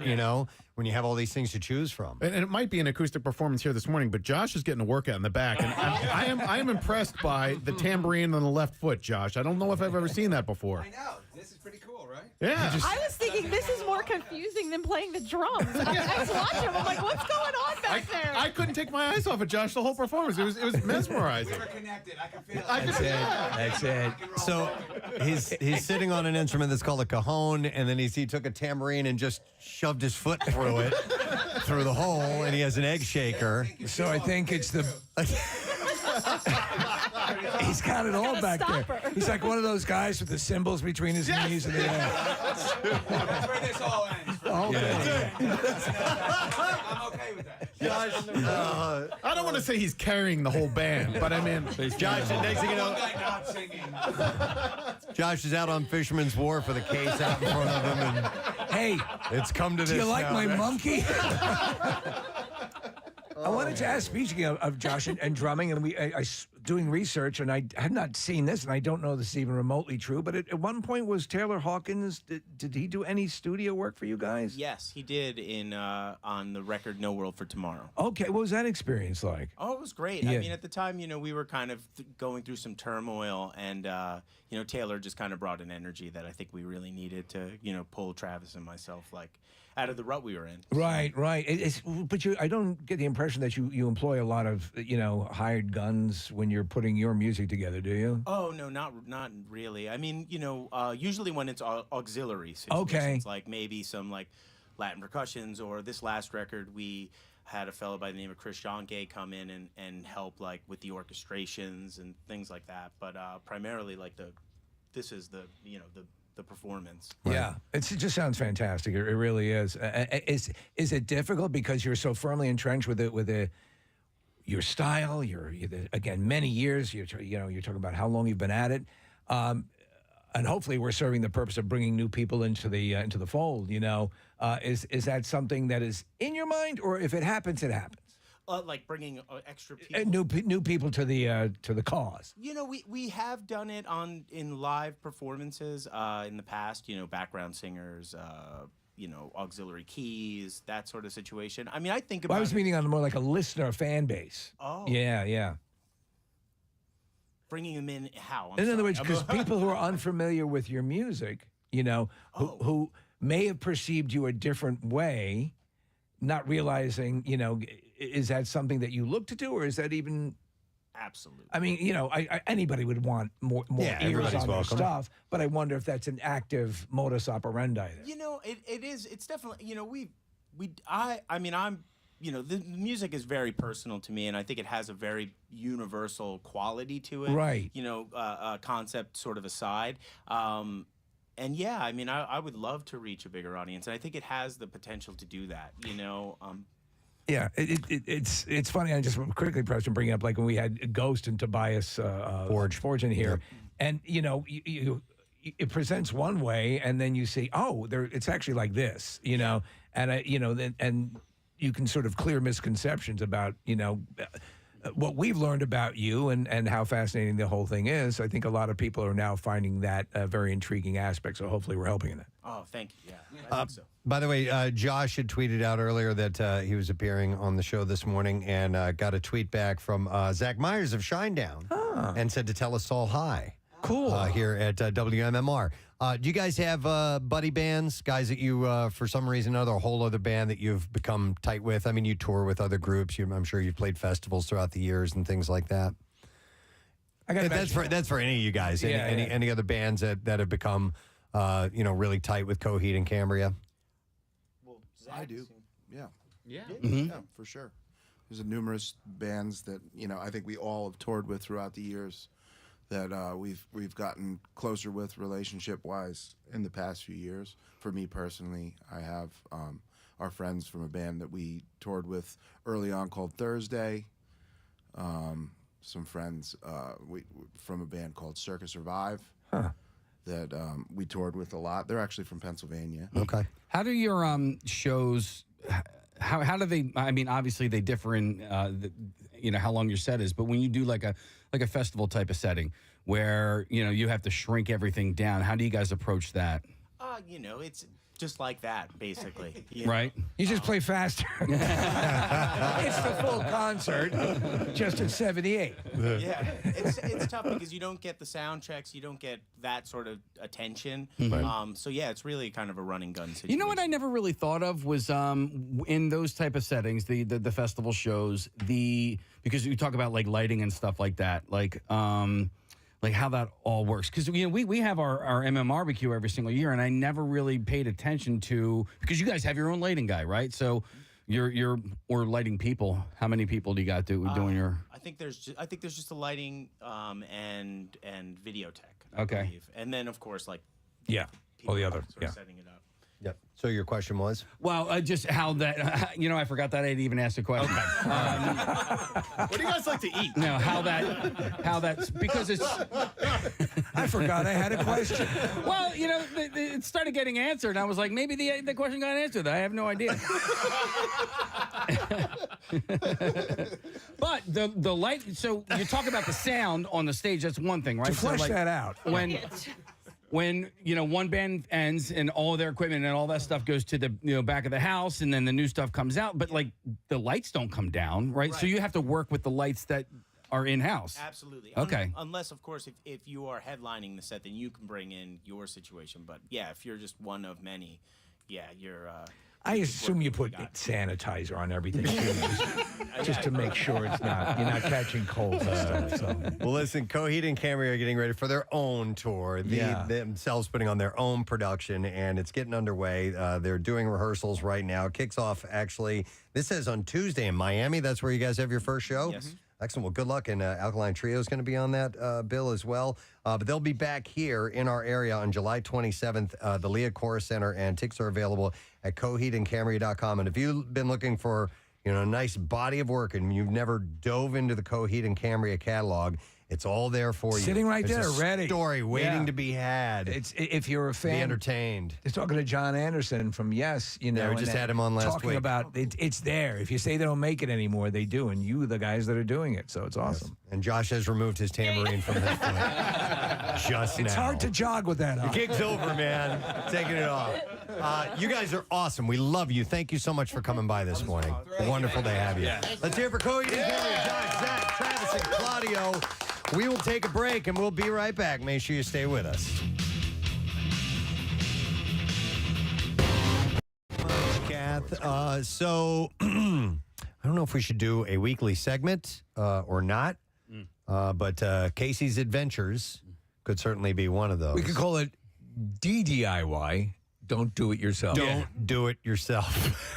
My adventures with home improvements. What was the last one? It was a ceiling fan on the front porch. The ceiling fan. The door wouldn't open because it was actually colliding with the blades of the ceiling fan. Yeah. So that was that. That was last week. Yeah. And by the way, shout out to the two gentlemen who live on my street. They were walking down to the beach yesterday, and they're like, "Oh, is that the ceiling fan that you put up?" I'm like, "Yes, it is." As a matter of fact, only took me 2 tries. So new adventure this weekend, and listen, one that I think other people can sympathize with. That's why we because- opted to go with this, right? Yeah. So I certainly have a passion when it comes to this particular topic. Yeah. Well, I'd rather hear from you and your passion than me go into the entire saga, the 2-day saga that this was. Well, just give us a thumbnail. I and will we'll give you build a from thumbnail. there. So I'll just how everything started was You were trying to mount a beached whale. Saturday morning. My wife was making bacon, and she took the bacon out of the oven, and it set off the. That's your traffic on 93.3 WMMR. All right, thanks, Mariz. So we're headed back to Hershey Park. We're going to be there on the 26th day of June. That is a Thursday. And we would like to give away a 4-pack of tickets right now. It's a family 4-pack. And we'll take caller number 15, 610-660-9333. And by the way, we're giving away 500 tickets for this event. It's pretty amazing. Hell yes. We're thrilled about that. Yep. And how cool of them to step out and do that. I mean, and the early access, it's all there. Yep, and they got a new ride that they're very excited about. And by the way, they have the 15 coasters. It's the largest collection in the Northeast, and they have the all-new Twizzlers Twisted Gravity, which is the world's tallest, they call it the world's tallest screaming swing. You do yourself a favor at some point today. Check out a video of this thing because I've never seen any. It's enormous. Yep. And one of the things and listen, while we're there, we got to go over to Chocolate World. We have to go ride the Chocolate World ride. I never leave without, because you have to. By the way, is it still free. Outside the park? Yeah, it's outside the park. You don't have to go into the park to go to that part. We were in Harrisburg for a wedding last year. And we had a stretch of the day where before the wedding ceremony was going to take place, and we're like, let's go over to Hershey Park. Yeah. Let's just zip over there real quick. And number one, it was in the fall. So when was it? It was a time of year when I thought for sure the park would be dead. Right. Wrong. Wrong. Yeah. It was packed with people because it's such a great place to go. And so we just went to Chocolate World. We didn't have time to go to the park and do the whole experience, but we went in, and of course they have stuff there that you can't get in the stores. I assume maybe you can order that. I don't know, but there are things that you can only get at Chocolate World, which is why we love going there. Yeah, so normally when you get dumped out a lot of times into the souvenir shop, quote unquote gift shop, this souvenir shop is all their products and the wide breadth of their products. And you're right, Preston. Sometimes there are things you're like, oh, they make these? Oh, yeah. Yeah. Yeah, so we of course found that out, and we bought a bunch of stuff and brought it back. But yeah, we got on the ride, and it's free and so much fun. They have characters that are dressed kind of like mascots. You know, there's a giant Reese's Peanut Butter Cup and a Reese's or Hershey's Kiss. How much of that do you think you could eat if it were real? If that was real? Yeah. Which one are we talking? God. Well, so Steve, the head of the Reese's Peanut Butter Cup mascot is just the cup itself, right? I think I could probably tackle that head. Oh my God! No, you could not. I could go after Dude, it. If that was a solid, full-on Reese's Peanut Butter Cup, that thing would weigh 10 pounds. I would Preston, like to try. Have you forgotten who you're talking to? Well, that's true. Yeah, So for a couple of years, we bought the 5-pound Hershey bar. That's ridiculous. You think you can have at it? No. There was a postcard that came today to Nick from a great white shark saying, "How do you do it?" Yeah, how do you do it? Nick, you kind of misspoke, but I like the idea of a Reese's Kiss. What did I? You said Reese's Kiss, and then you corrected yourself and said Hershey's Kiss. Yeah. But man, a Reese's Kiss might be good. There's a new Reese's, I believe, Nick, and I don't know if they have the list there. That is caramel. Yeah, I saw that. Yeah. And there's the big cup, right? And I think they make the big cup as a caramel version of it. Any of the Reese's in just the Reese's line, I'm on board with. I love all of those. And they do have a variety of those types of things. Yeah. They're like the ones that we brought back, where you know how they make the thin ones. Yeah. But they also make the dark chocolate Reese's peanut butter Now you're cup talking. thin ones Now you're as well. talking, yeah. And so we have a bunch of those at home, and my favorite are the golden Hershey's almond bars. There are more almonds in the bars, and they are bigger. They're thicker, but they are the per capita, per ratio, right, per bar. There's a lot more the PB almonds, which I'm a fan of. So obviously we're going there too. While when we go to Hershey Park, I mean we're going to be working. But well, I have two things to do, and you've sort of raised a little bit of alarm in me. I think it's going to be okay though. I know what you're talking about. What am I talking about? Kettle corn. I think they'll still have it because you said kettle corn. I was like, I don't know if they still have it or not. Do a monkey wrench into my thing here. They have to, right? Yeah. What I think, Steve, is it's not at the because we did go right to the entrance of the park, and that has changed. They've moved stuff. You remember, like right when you came in, it was right there. Kettle corn, right there. Like you just smell it the moment you step in. And also the purpose was, as you were leaving, you grab a bag, grab something. Yeah. So last time we were there, we saw that the entrance had been changed. So that's why I brought up maybe not the kettle corn thing, but it's got to be somewhere in the park. I would find out. We'll get a direct line to that. while we're there, for sure. All right, so enough about that. We're giving away those tickets right now, and we're doing the Bizarre File as well. WMMR presents Preston and Steve's Bizarre File. All right, brought to you by Delco Trim Light. Visit delcotrimlight.com. Schedule an estimate on installation of the coolest permanent programmable holiday lighting system around. All right, follow along on this story, if you will, please. It's got a couple of twists and turns here. This is in Utah. A man was arrested Friday following a multi-agency search after he allegedly held 3 men at gunpoint for 2 hours inside of a residence. Rogelio Bastillos was taken into custody and booked on 12 felony charges. Jeez. Police say Bastillos forced his way into a home, accusing the victims of sleeping with his wife and holding them captive at gunpoint. The incident began Thursday night when Bastillos broke into the residence and shook a man awake, pointing a handgun at him and demanding to know if he had slept with his wife. The man denied his accusations. Just what you would say. And Bastillos reportedly accepted his answer before leaving the home. Now, I'm sorry. The following morning, Bastillos allegedly returned, forced entry again, and entered the same room. He did not see the first victim, but he found a second man sleeping in the bed, woke him up at gunpoint, and forced him to walk toward the living room. While walking through the house, Bastillos noticed another closed bedroom door, kicked that in, found a third man in there asleep. All right, could everyone come down to the living room? Who here has slept with my wife? He then forced the second victim into the room and again demanded to know where his wife was, repeating his initial accusations. A fourth man inside the home overheard the commotion and entered the room. All right, the living room and the den. The Bastillos, we can all get in here. Come on. Bastillos Make some room. Allegedly pointed his gun at him and forced him into the bedroom with the others. Now, police said that he threatened to kill the 3 men if they didn't tell him what he wanted to know. Well, you didn't say that when you asked. After some time, Bastillos received a phone call. The victims told officers I'm sleeping with your wife. They overheard someone on the line tell him, quote, "Let them live, leave them alone, and go get some sleep." Oh. Bastillos eventually told the 3 men to get on their bicycles and ride to a restaurant where they worked. Before letting them go, he allegedly warned that if they called for help or if he saw police, he would kill them and, quote, get in a shootout with the cops. So he followed the men to the restaurant and then fled. After the victims arrived, they called 911, and that started a multi-agency search across the counties with assistance from Utah Department of Public Safety helicopter crew. Bastillos was eventually located, taken into custody without incident. Now, it gets even better. During the arrest, he reportedly said, "I was going to turn myself in." Yeah. And he later told the officers, "I know I did it. I was waiting for you guys to come find me." You want to hear another thing that's going to make you laugh? I'm not married.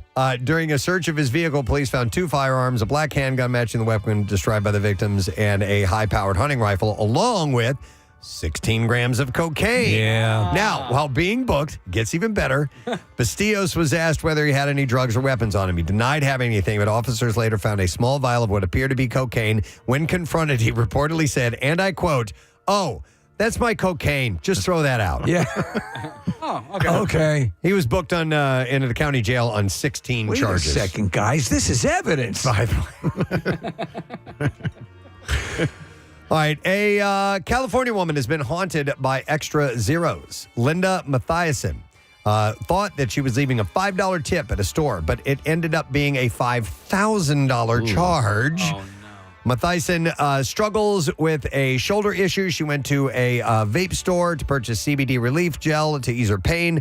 The receipt showed the total was $129.28. And feeling generous, yet short at the checkout, and she was short at the tall checkout stand, Mathiasen left what she thought was a $5 chip. She said, he says, "Enter a tip." Well, when I did, there's no decimal point. So I'm like this on my tiptoes, and I pushed what I thought was only 2 zeros, ended up being 3 zeros. And I said, wait, I want to delete this. And he said, "I don't know how to delete it."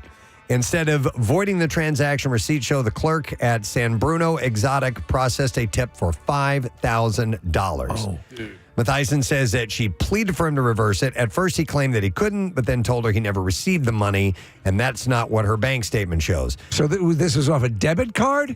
I assume so. Because a credit card, you could simply call them immediately and say this is an accident. Right. Matthiessen had been in a state of panic. She's a special education teacher on a fixed income, and she said, I don't have that kind of money. So she has reached out to her bank, Wells Fargo, 22 times, and she said each time it's about 2 hours on the phone. She tried to dispute the transaction since the day it all happened. After dozens of attempts to reach Wells Fargo, she says the bank did nothing. It wasn't until records showed 8 months ago Wells Fargo tried to close the case, saying that too much time had passed. According to Wells Fargo, disputes are typically required to be filed within 60 days of the transaction date, and the bank claims to offer zero liability protection for to protect customers of fraudulent transactions that aren't reported promptly. She said, I literally called them within 5 minutes of being in the store. So now she's got a news station on it, and they're finally going, oh, yeah, I think we can work with you on this. But it's going to cost $5,000. Exactly. I've run into that issue a few times. Like if I'm using an online transfer service like a Zelle or something like that, or doing an online transfer from one bank to another, sometimes if you want to transfer, say, like $90, all you have to do is type in 90. Sometimes you have to type in 9000 where the decimal point goes. So I can see how this type of thing would happen because there's no standard for how these transfers take place. When I'm putting a tip on anything, and you're doing it digitally, right? I will put the period. I'll put the decimal. Smart. Yeah.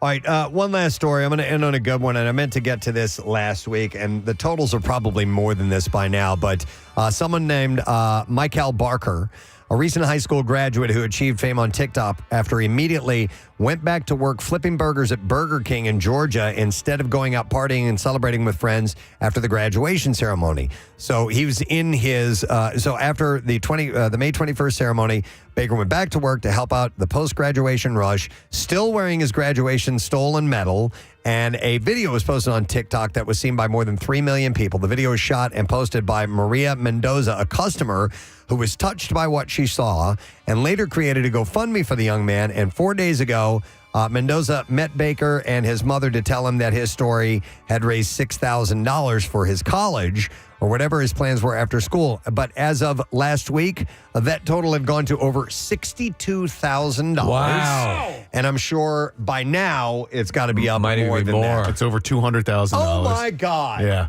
That's pretty cool. I like that. And he just skipped getting laid. And there's what I have in the bizarre file for you this morning.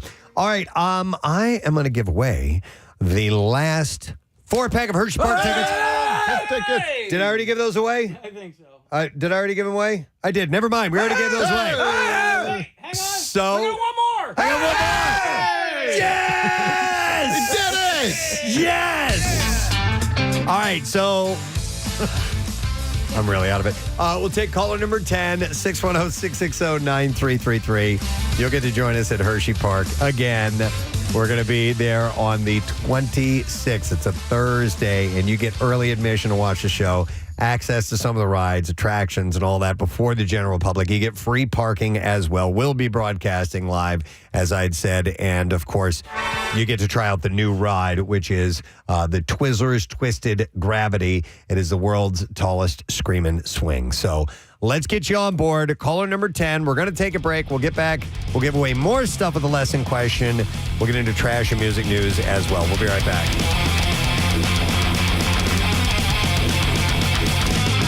Preston and Steve on The smoke alarms. And they're hardwired, so when one goes off, every single one in the house goes off. Right. Until you clear the initial smoke alarm. So the smoke alarm went off. It triggered everything else. Everything went off, and then as soon as all the alarms went off, the smoke detector started chirping. All right, so it's a smoke detector. I believe it was a smoke and carbon monoxide detector. Right. So it starts chirping. The thing is, when it chirps, there are a few different things that chirps could mean. So it was a 5 chirper, right? So it would go beep, beep, beep, beep, beep. I think that was 5. Right. That was thank you. What that indicates is that's the end of life for the smoke detector. For the unit itself. For the unit Not itself. you. Not me. You have all been terminated. You have all been terminated. You have all been terminated. Beep 5 times, please. Yeah. And Machine gun defense unit activated. this was Saturday morning. Beep, beep, beep, beep, beep. Right. Okay. Well, so my buddy's an electrician. I asked him what I should do. He said, replace them all, right? So I'm now at Lowe's. You're going to replace the physical units. We're going to replace the physical units. Now, this also does require turning circuits off and using electricity. I'm not comfortable with it, but I had just replaced the ceiling fan the week before. I felt confident that it was not going to electrocute You're a master myself. craftsman. I'm getting there, Steve, right? You know, I'm an apprentice at this point. All right, long story short. 7 smoke detectors later. I'm sorry, 7 and 2 days of changing smoke detectors, interchanging smoke detectors, taking smoke detectors down, almost 48 hours of this because it was chirping the entire time. It chirped all day Saturday, all night Saturday night. It will drive you flat out of your effing mind. I was constantly on the phone texting with my friend Phil, who is an electrician. And you appreciate the service that it provides. Yes. It is a life-saving device. We've seen in the news situations where places without, you've had loss of life. So you understand the importance of it. Doesn't diminish how goddamn annoying it can be when it's chirping away and you're trying to get it to stop. And when I had taken the initial alarm detector off, when that stopped chirping, when that was unplugged, the one in the back room started chirping, okay? When I took them both down, the one in the spare bedroom started chirping. Beep, beep, beep, beep, beep, okay? So I'm like, I took them all down. And then my last final ditch was to replace the fan. I called Rodney. Rodney is the man. An engineer. Yeah. He's not only an engineer, but he's also a firefighter. Yeah. He said, my electrician friend, he goes, I think it's a wiring issue. I'm like, how can a wiring issue just happen out of nowhere? Yeah. Right? So my last final ditch effort, if this thing did not work, what I was going to do is I was going to take all of the smoke detectors off of the ceiling, cap the wires, and just use battery-operated, not hardwired smoke detectors because I can't take the chirping anymore. Okay. So. Oh, well, okay, because I'll have an observation when you know this about battery-operated. Right. So Rodney recommended that I turn the circuit off, that I pull all of the batteries, the spare batteries out of the smoke detectors, turn the circuit back on, okay? And then put the batteries back in. Okay, so what happened? So I turned the circuit off, still chirping. Start taking batteries off, still chirping. Okay. I turned the circuit back on, put the batteries in, everything's still chirping, and I'm like, well, screw it. I said, I'm done now. I'm absolutely done. So then, one by one, I take the one smoke detector out in the kitchen. I take the one smoke detector out in the spare in the back room. I take the one smoke detector off in the bedroom. And then the one in the hallway, and I have them all in a box, and I'm getting ready, and I just hear beep, beep, beep, beep, beep. Now, I hear the beep, beep, beep, beep, beep coming from the back room. Right. Okay. I go, and I'm looking in this back room for a smoke detector, right? I would love to have seen the look on your face. I'm like, I took. You have all the smoke detectors in the box. In the box. There is where is this thing coming the smoke from? detector's in the house. Get out. I'm standing in the doorway, and I hear beep, beep, beep, beep, beep. And I look down, and it was the carbon monoxide detector that was plugged into the wall the entire time, and it was never, ever, for 2 days straight, never was the chirping ever coming from the smoke detector. Oh, my God. Okay, so you have to understand when these things chirp. All right, they all sound the same. Yeah. They all sound the same, but I guess the frequency of what it sounds like you're in the room. So we have an old house of a Victorian farm. It has countless. So there's our main level, the second level, and the third level, which is basically a bedroom. The third level, and then the basement. You're right. So right that when that frequency, it ricochets all over the house. There have been countless times where I'm standing there with the step ladder and I have a case of batteries just standing like I'm hunting African game. Right. And then you are sure, and it takes forever. Why don't they include a blinking light on the one that is chirping? We have the Nest system, which is very good. Mind you, no complaints. It updates. It does this whole thing. It also has a thing where if you're walking down the hall and you get in proximity, a little bit of light shines down from it to illuminate your way. Right. At night. Nice. That's nice without 8 or 9 cats constantly setting it off. So the batteries, I'm forever. That's why I got like a battery caddy. Mm-hmm. But that slap echo around the house makes it impossible to find out where it's coming from. I implore the whole family. I fortunately have numbers on my side. And I'm like, you go in that room, you go in that room. Oh, my God. Everybody shut up and be quiet and listen. Can they come over to my house? But here's what I need to know. Here's what I need to know, Casey. Okay. At this moment, when you realize that it's the carbon monoxide and you've done all this work for 2 days, I've seen you freak out before. Did you A, have a hissy fit, freak out and scream, or were you just so defeated and deflated that it wasn't even worth the effort? There's a C here. There's a third. C. Okay. I was relieved. You have to understand, I had been in every single room. I was relieved. And it was funny, especially based on what had happened to me with the ceiling fan the week before. I mean, this is classic me. And so I was relieved, right? And so much so that I had gone, my wife was in the shower, and I ran into the bathroom, and she's like, get out of here. And I was like, dude, it was this the whole time. She's like, lies. Now you have to understand where the where the carbon monoxide detector was located. It was in the middle of the triangle of smoke detectors. So you would have thought that because at one point I did have the backroom detector out and the kitchen detector out, right? And you would think you would know then that it was the carbon monoxide. It was in the exact worst position it could be to confuse you. Because when I took the kitchen and the back rooms out, it sounded like it was coming from the bedroom, which was that's the issue. 3 yards away. That's the nightmare. So Preston, I was absolutely relieved at this point. Wow. Okay. Yes. I would have been crazy. I would right? have been pissed. And Preston, it's never at 2:00 in the afternoon. Right. It's never.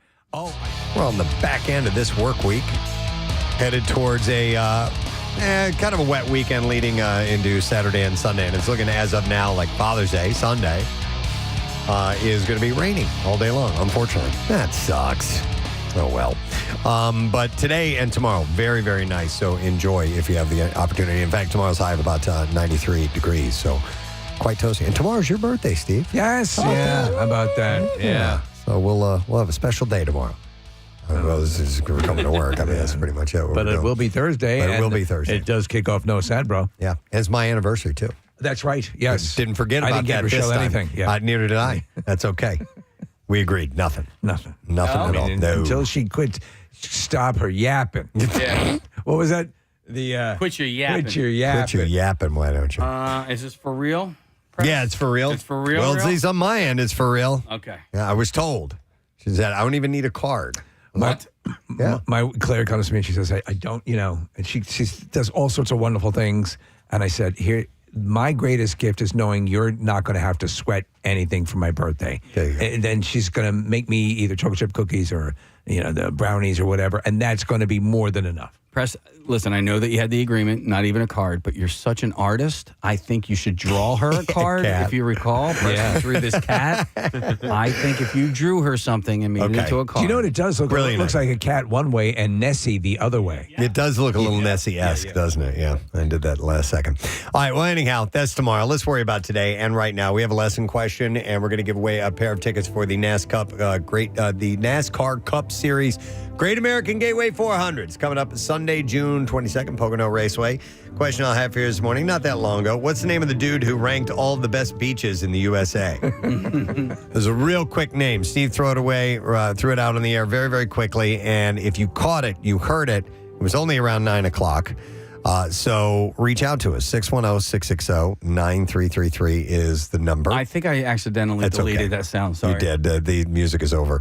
What is the name of the dude who ranked all the best beaches in the USA? So we'll do the trash while you're calling. The trash business is a gold mine. 93.3 WMMR with Preston and Steve's Hollywood Trash. Brought to you by Pella Windows and Doors, celebrating 100 years right now. You can save $250 off windows, $700 $100 off of doors and 0% APR for 48 months.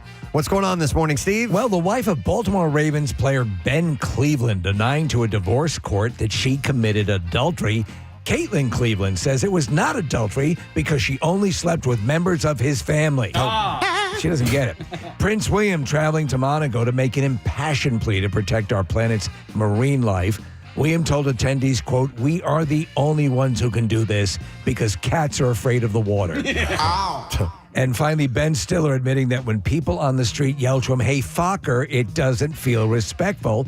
Stiller says apparently a lot of people believe he also played a character called You Little Rat Prick. Wow. And that's your Hollywood Trash. All right, we are searching for the answer to this question. What is the name of the dude who ranked all the best beaches in the USA? And let's see if you know that. 610-660-9333 is the number. And let's just pick some people at random. We'll go to... I guess we'll go to Tom and try him out. Hey, Tom, good morning. Hey, good morning. How are you? Awesome. All right, Tom, do you know what the name of the dude was who ranked all the best beaches in the USA? It's Stephen Leatherman. No. Nope. That was so not close. Is incorrect. I have no idea where you got that from. But that's all good. We'll go to Shannon next. Hey, Shannon.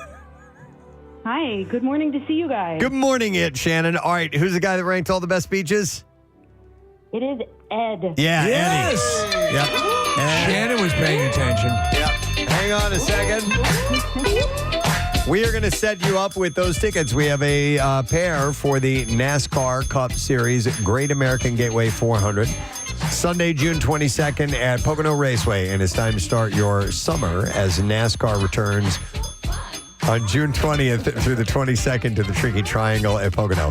For more information and to get your tickets now, you can head to PoconoRaceway.com. Now, Preston and Steve's Music News on 93.3 WMMR.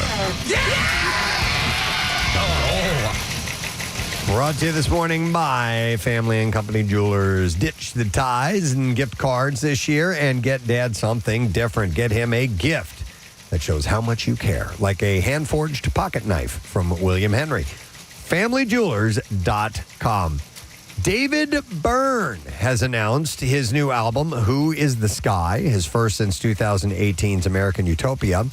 And you won't have to wait long to hear at least some of it because he is already releasing the lead single, Everybody Laughs. Commenting on the song, Byrne shares by saying, "Someone I know said, 'David, you use the word everybody a lot, and I suppose I do. I suppose I do that to give an anthropological view of life in New York as we know it.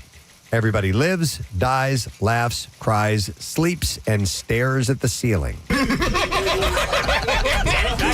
That's everybody laughing. The album features collaborations with St. Vincent, Haley Williams, Tom Skinner, Mauro Rafosco, and the Ghost Train Orchestra. Who is the Sky will be dropping on September 5th. Now, Byrne has also announced upcoming world tour dates in support of the album. He'll kick things off on September 14th in Providence, Rhode Island. And then he's going to hit cities like New York, Chicago, and Philadelphia. And you just reported him on stage with Olivia Rodrigo, right? That is right. So he will be performing October 17th at the Met. That'd be a pretty damn cool show to see. Especially in that venue. Yeah.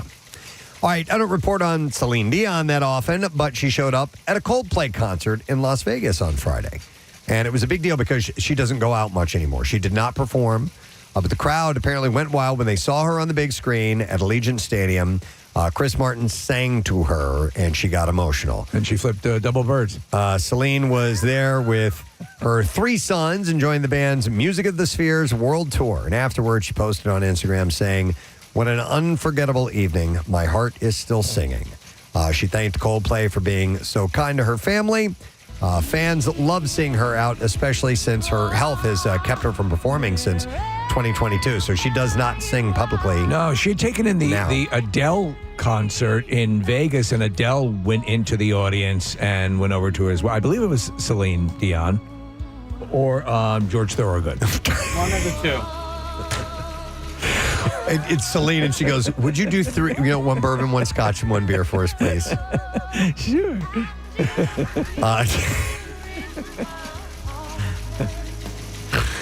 You get them confused. Yeah. Well, George is so feminine. Yeah. All right, and then one last story. Nothing says the 1980s like the visual of David Bowie and Mick Jagger forehead to forehead singing Dancing in the Streets.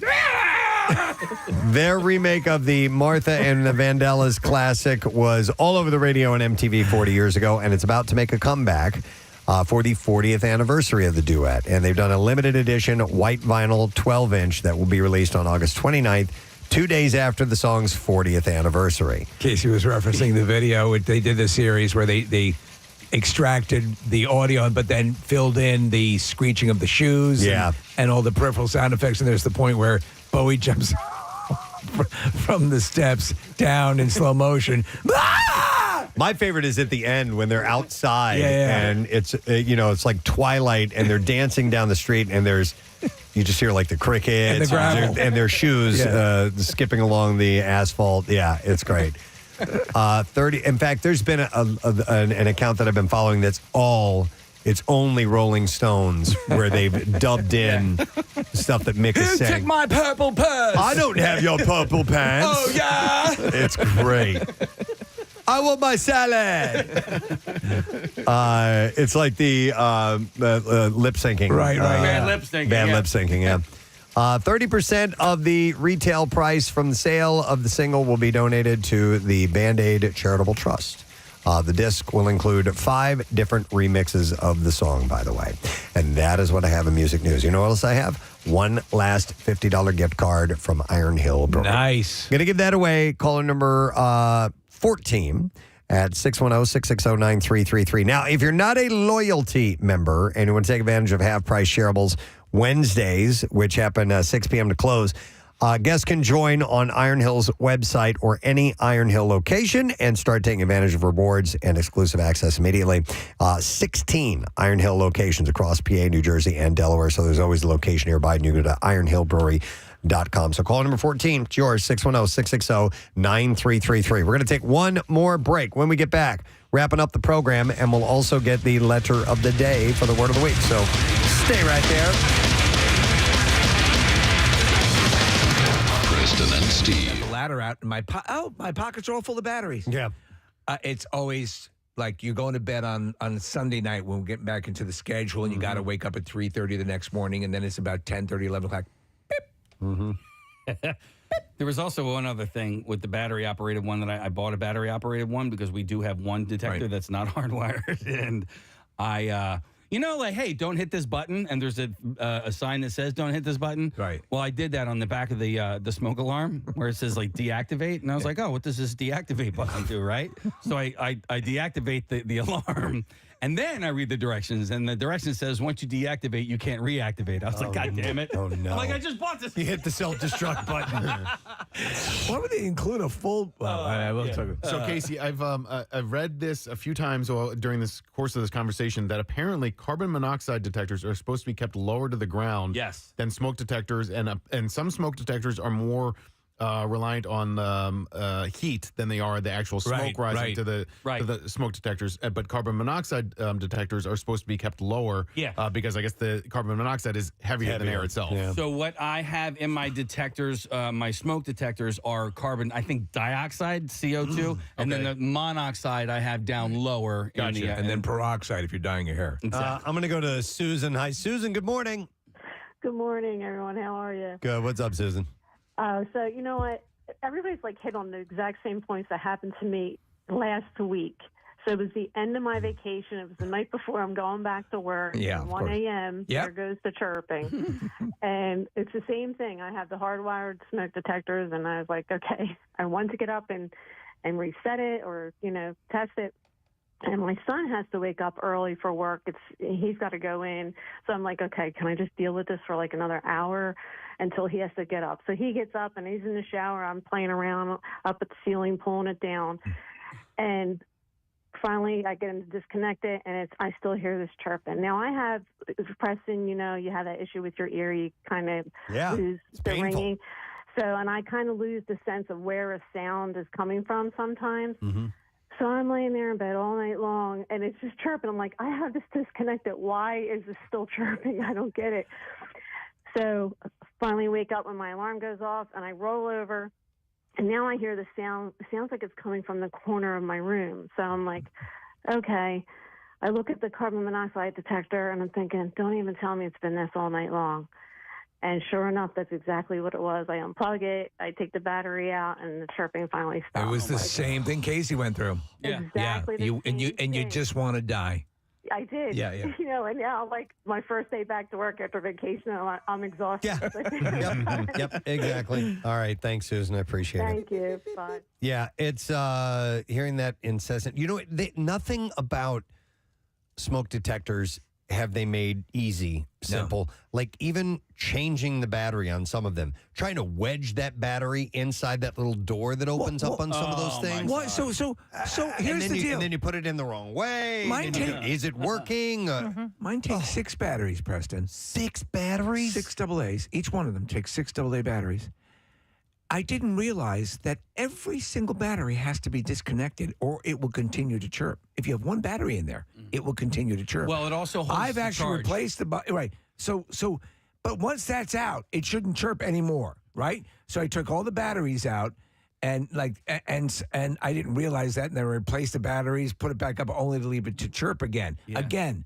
A blinking light, something that would just let you indicate that that's the one chirping would make all the difference in the world. Why can't that happen? One little stinking light. So, Steve, what I was when I finally did read the directions from what I think, from what I read, after you take the battery out, you basically it's holding some of the charge from that battery, and you actually have to hit the test button to essentially bleed that battery energy All right. out. Well, I've had, on the Nest ones that I have. Once all those batteries are out, it stops. Yeah. Well, this is with a 9. I don't know if 9 volts are different than these are AA's or whatever. six AA's. The other mine thing takes is, 9 volts. Rodney was like, "Are the batteries still okay?" And I said, "I don't know." He goes, "Well, did you do the tongue test?" I'm like, "I'm not doing that. I don't like doing it. I don't like doing it. I'm not going to do it."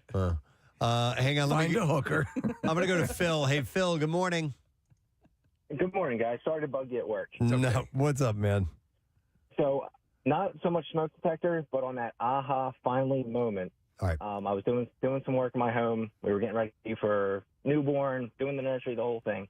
Messed some wiring up, and I somehow put my water heater on the light switch for the basement. So after we were working all night, covered in insulation, go to jump in the shower, no hot water. Run down to the basement, water heater's running. This went on for 3 days. Wait a second. So every time you go, every time you go down the basement, you turn the light on, and the water heater would be working. The water heater would. Oh my God! Oh, that's so funny. So every time you went down there to check it, it was running because you turned the light on to see. Dude, that's great. National Lampoon's moment. Oh my God, that's hilarious, Phil. How did you finally figure it out? I got to the top of the steps and I heard it shut off when the light went off. Like I finally heard it poof out. I was so mad.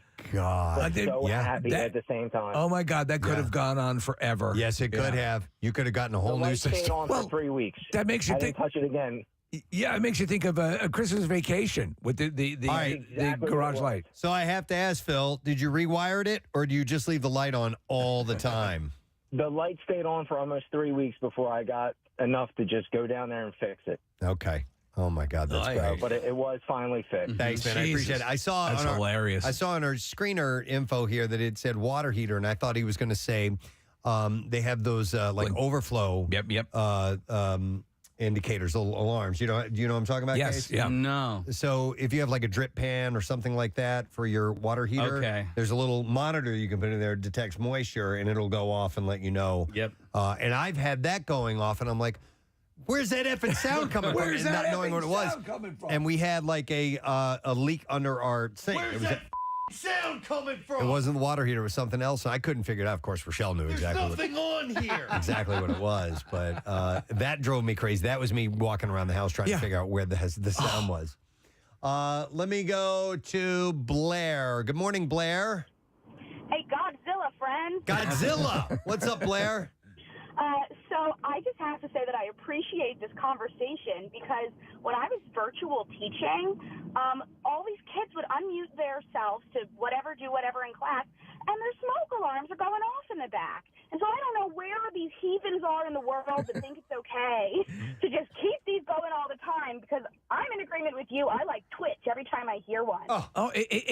The frequency at which it and it's meant to do that, it runs down your spine. Mm-hmm. And I teach in a suburban area. I mean, I don't understand how these people that decided to live outside of like the city world can tolerate that type of sound. It's awful. I don't know how you could. I don't know how you could sleep with that going on. Some people do. Well, you talked about the conundrum of doing the run through with the smoke alarms not waking up your kids. Oh my God! The entire thing went off. It was the middle of the night. Scared the hell out of us. Thought the house was on fire.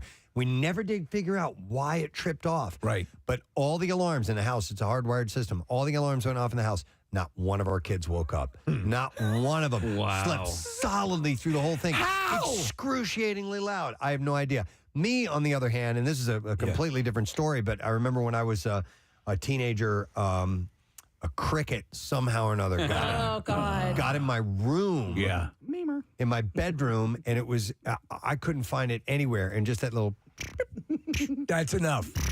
All night. Drove me crazy. I got up with a flashlight and turned all the lights on. I'm just ready to murder this thing. What do you put out to lure a cricket out into the open? Yeah, you're just screwed. So that was, I know exactly what you're talking about. All right, let me go to Joe. Hey, Joe, good morning. Good morning, guys. What's happening, Joe? I could not call in. I'm a fireman in Philadelphia. Ah. And there's a couple things with the smoke detectors. Like, we changed the code in Philadelphia where no more batteries. They're disposable 10-year fire smoke detectors now. Okay, so the whole unit, disposable. Disposable. 10 years, boom, boom, you're done, you're out of here. And that's the law now in Philadelphia. And they won't tell you this, but the reason they changed that is because people, every Christmas, we'd get calls to put in smoke detectors. Yeah. And we go out there and find the smoke detectors don't have batteries in them. Yeah. And you know what? And I would imagine, Joe, some of that was just either laziness or they forgot about it or couldn't figure out how to do it. Taking you back to the 90s for a moment, 93.3 WMMR. In the meantime, Space Hog. Preston and Steve Show coming to a close at 10:28 a.m. on this Wednesday morning. Hot one today. Hotter tomorrow. 85 today, 93 tomorrow, 86 on Friday, and then some rain coming in this weekend and cooling things off a tad bit. I would like to thank a number of people today. We had a good time giving stuff away, chatting. First of all, let's thank our guest. We had Henlo Bullfrog in the studio. Henlo is a drag king, and there's a show called King of Drag, which is a new drag reality competition series. And Henlo is from Philadelphia and competing in that. It's going to be June 22nd. It's at 9 o'clock on the American LGBTQ plus streaming service called Reverie. And we wish Henlo luck. And the costumes that Henlo wears are, as you would imagine, outrageous. But they lean on like horror and freaky stuff. And it was really cool to have that chat this morning on the air. Thank you to Iron Hill Brewery. Hey! Brought by a ton of great food and a lot of giveaways. And they have a full menu refresh that they have done at Iron Hill Brewery. And they've won awards for this. And obviously, they've won tons of brewing awards, 88 of them altogether. And they have 16 locations across PA, New Jersey, and Delaware.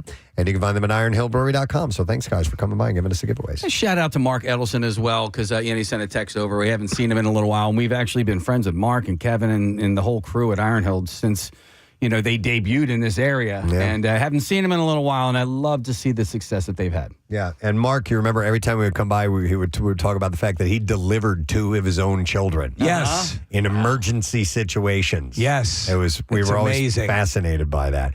All right, let me see. What else? Any other thank yous? No, I guess Pierre Robert. Let's just say thank you to Pierre Robert. Hey. That's kind. Thank you. I delivered a few babies on the way to work today. Did you? Well, thank you for that. No, it's just what you do. Yeah. I mean, we are, full-time employees of life.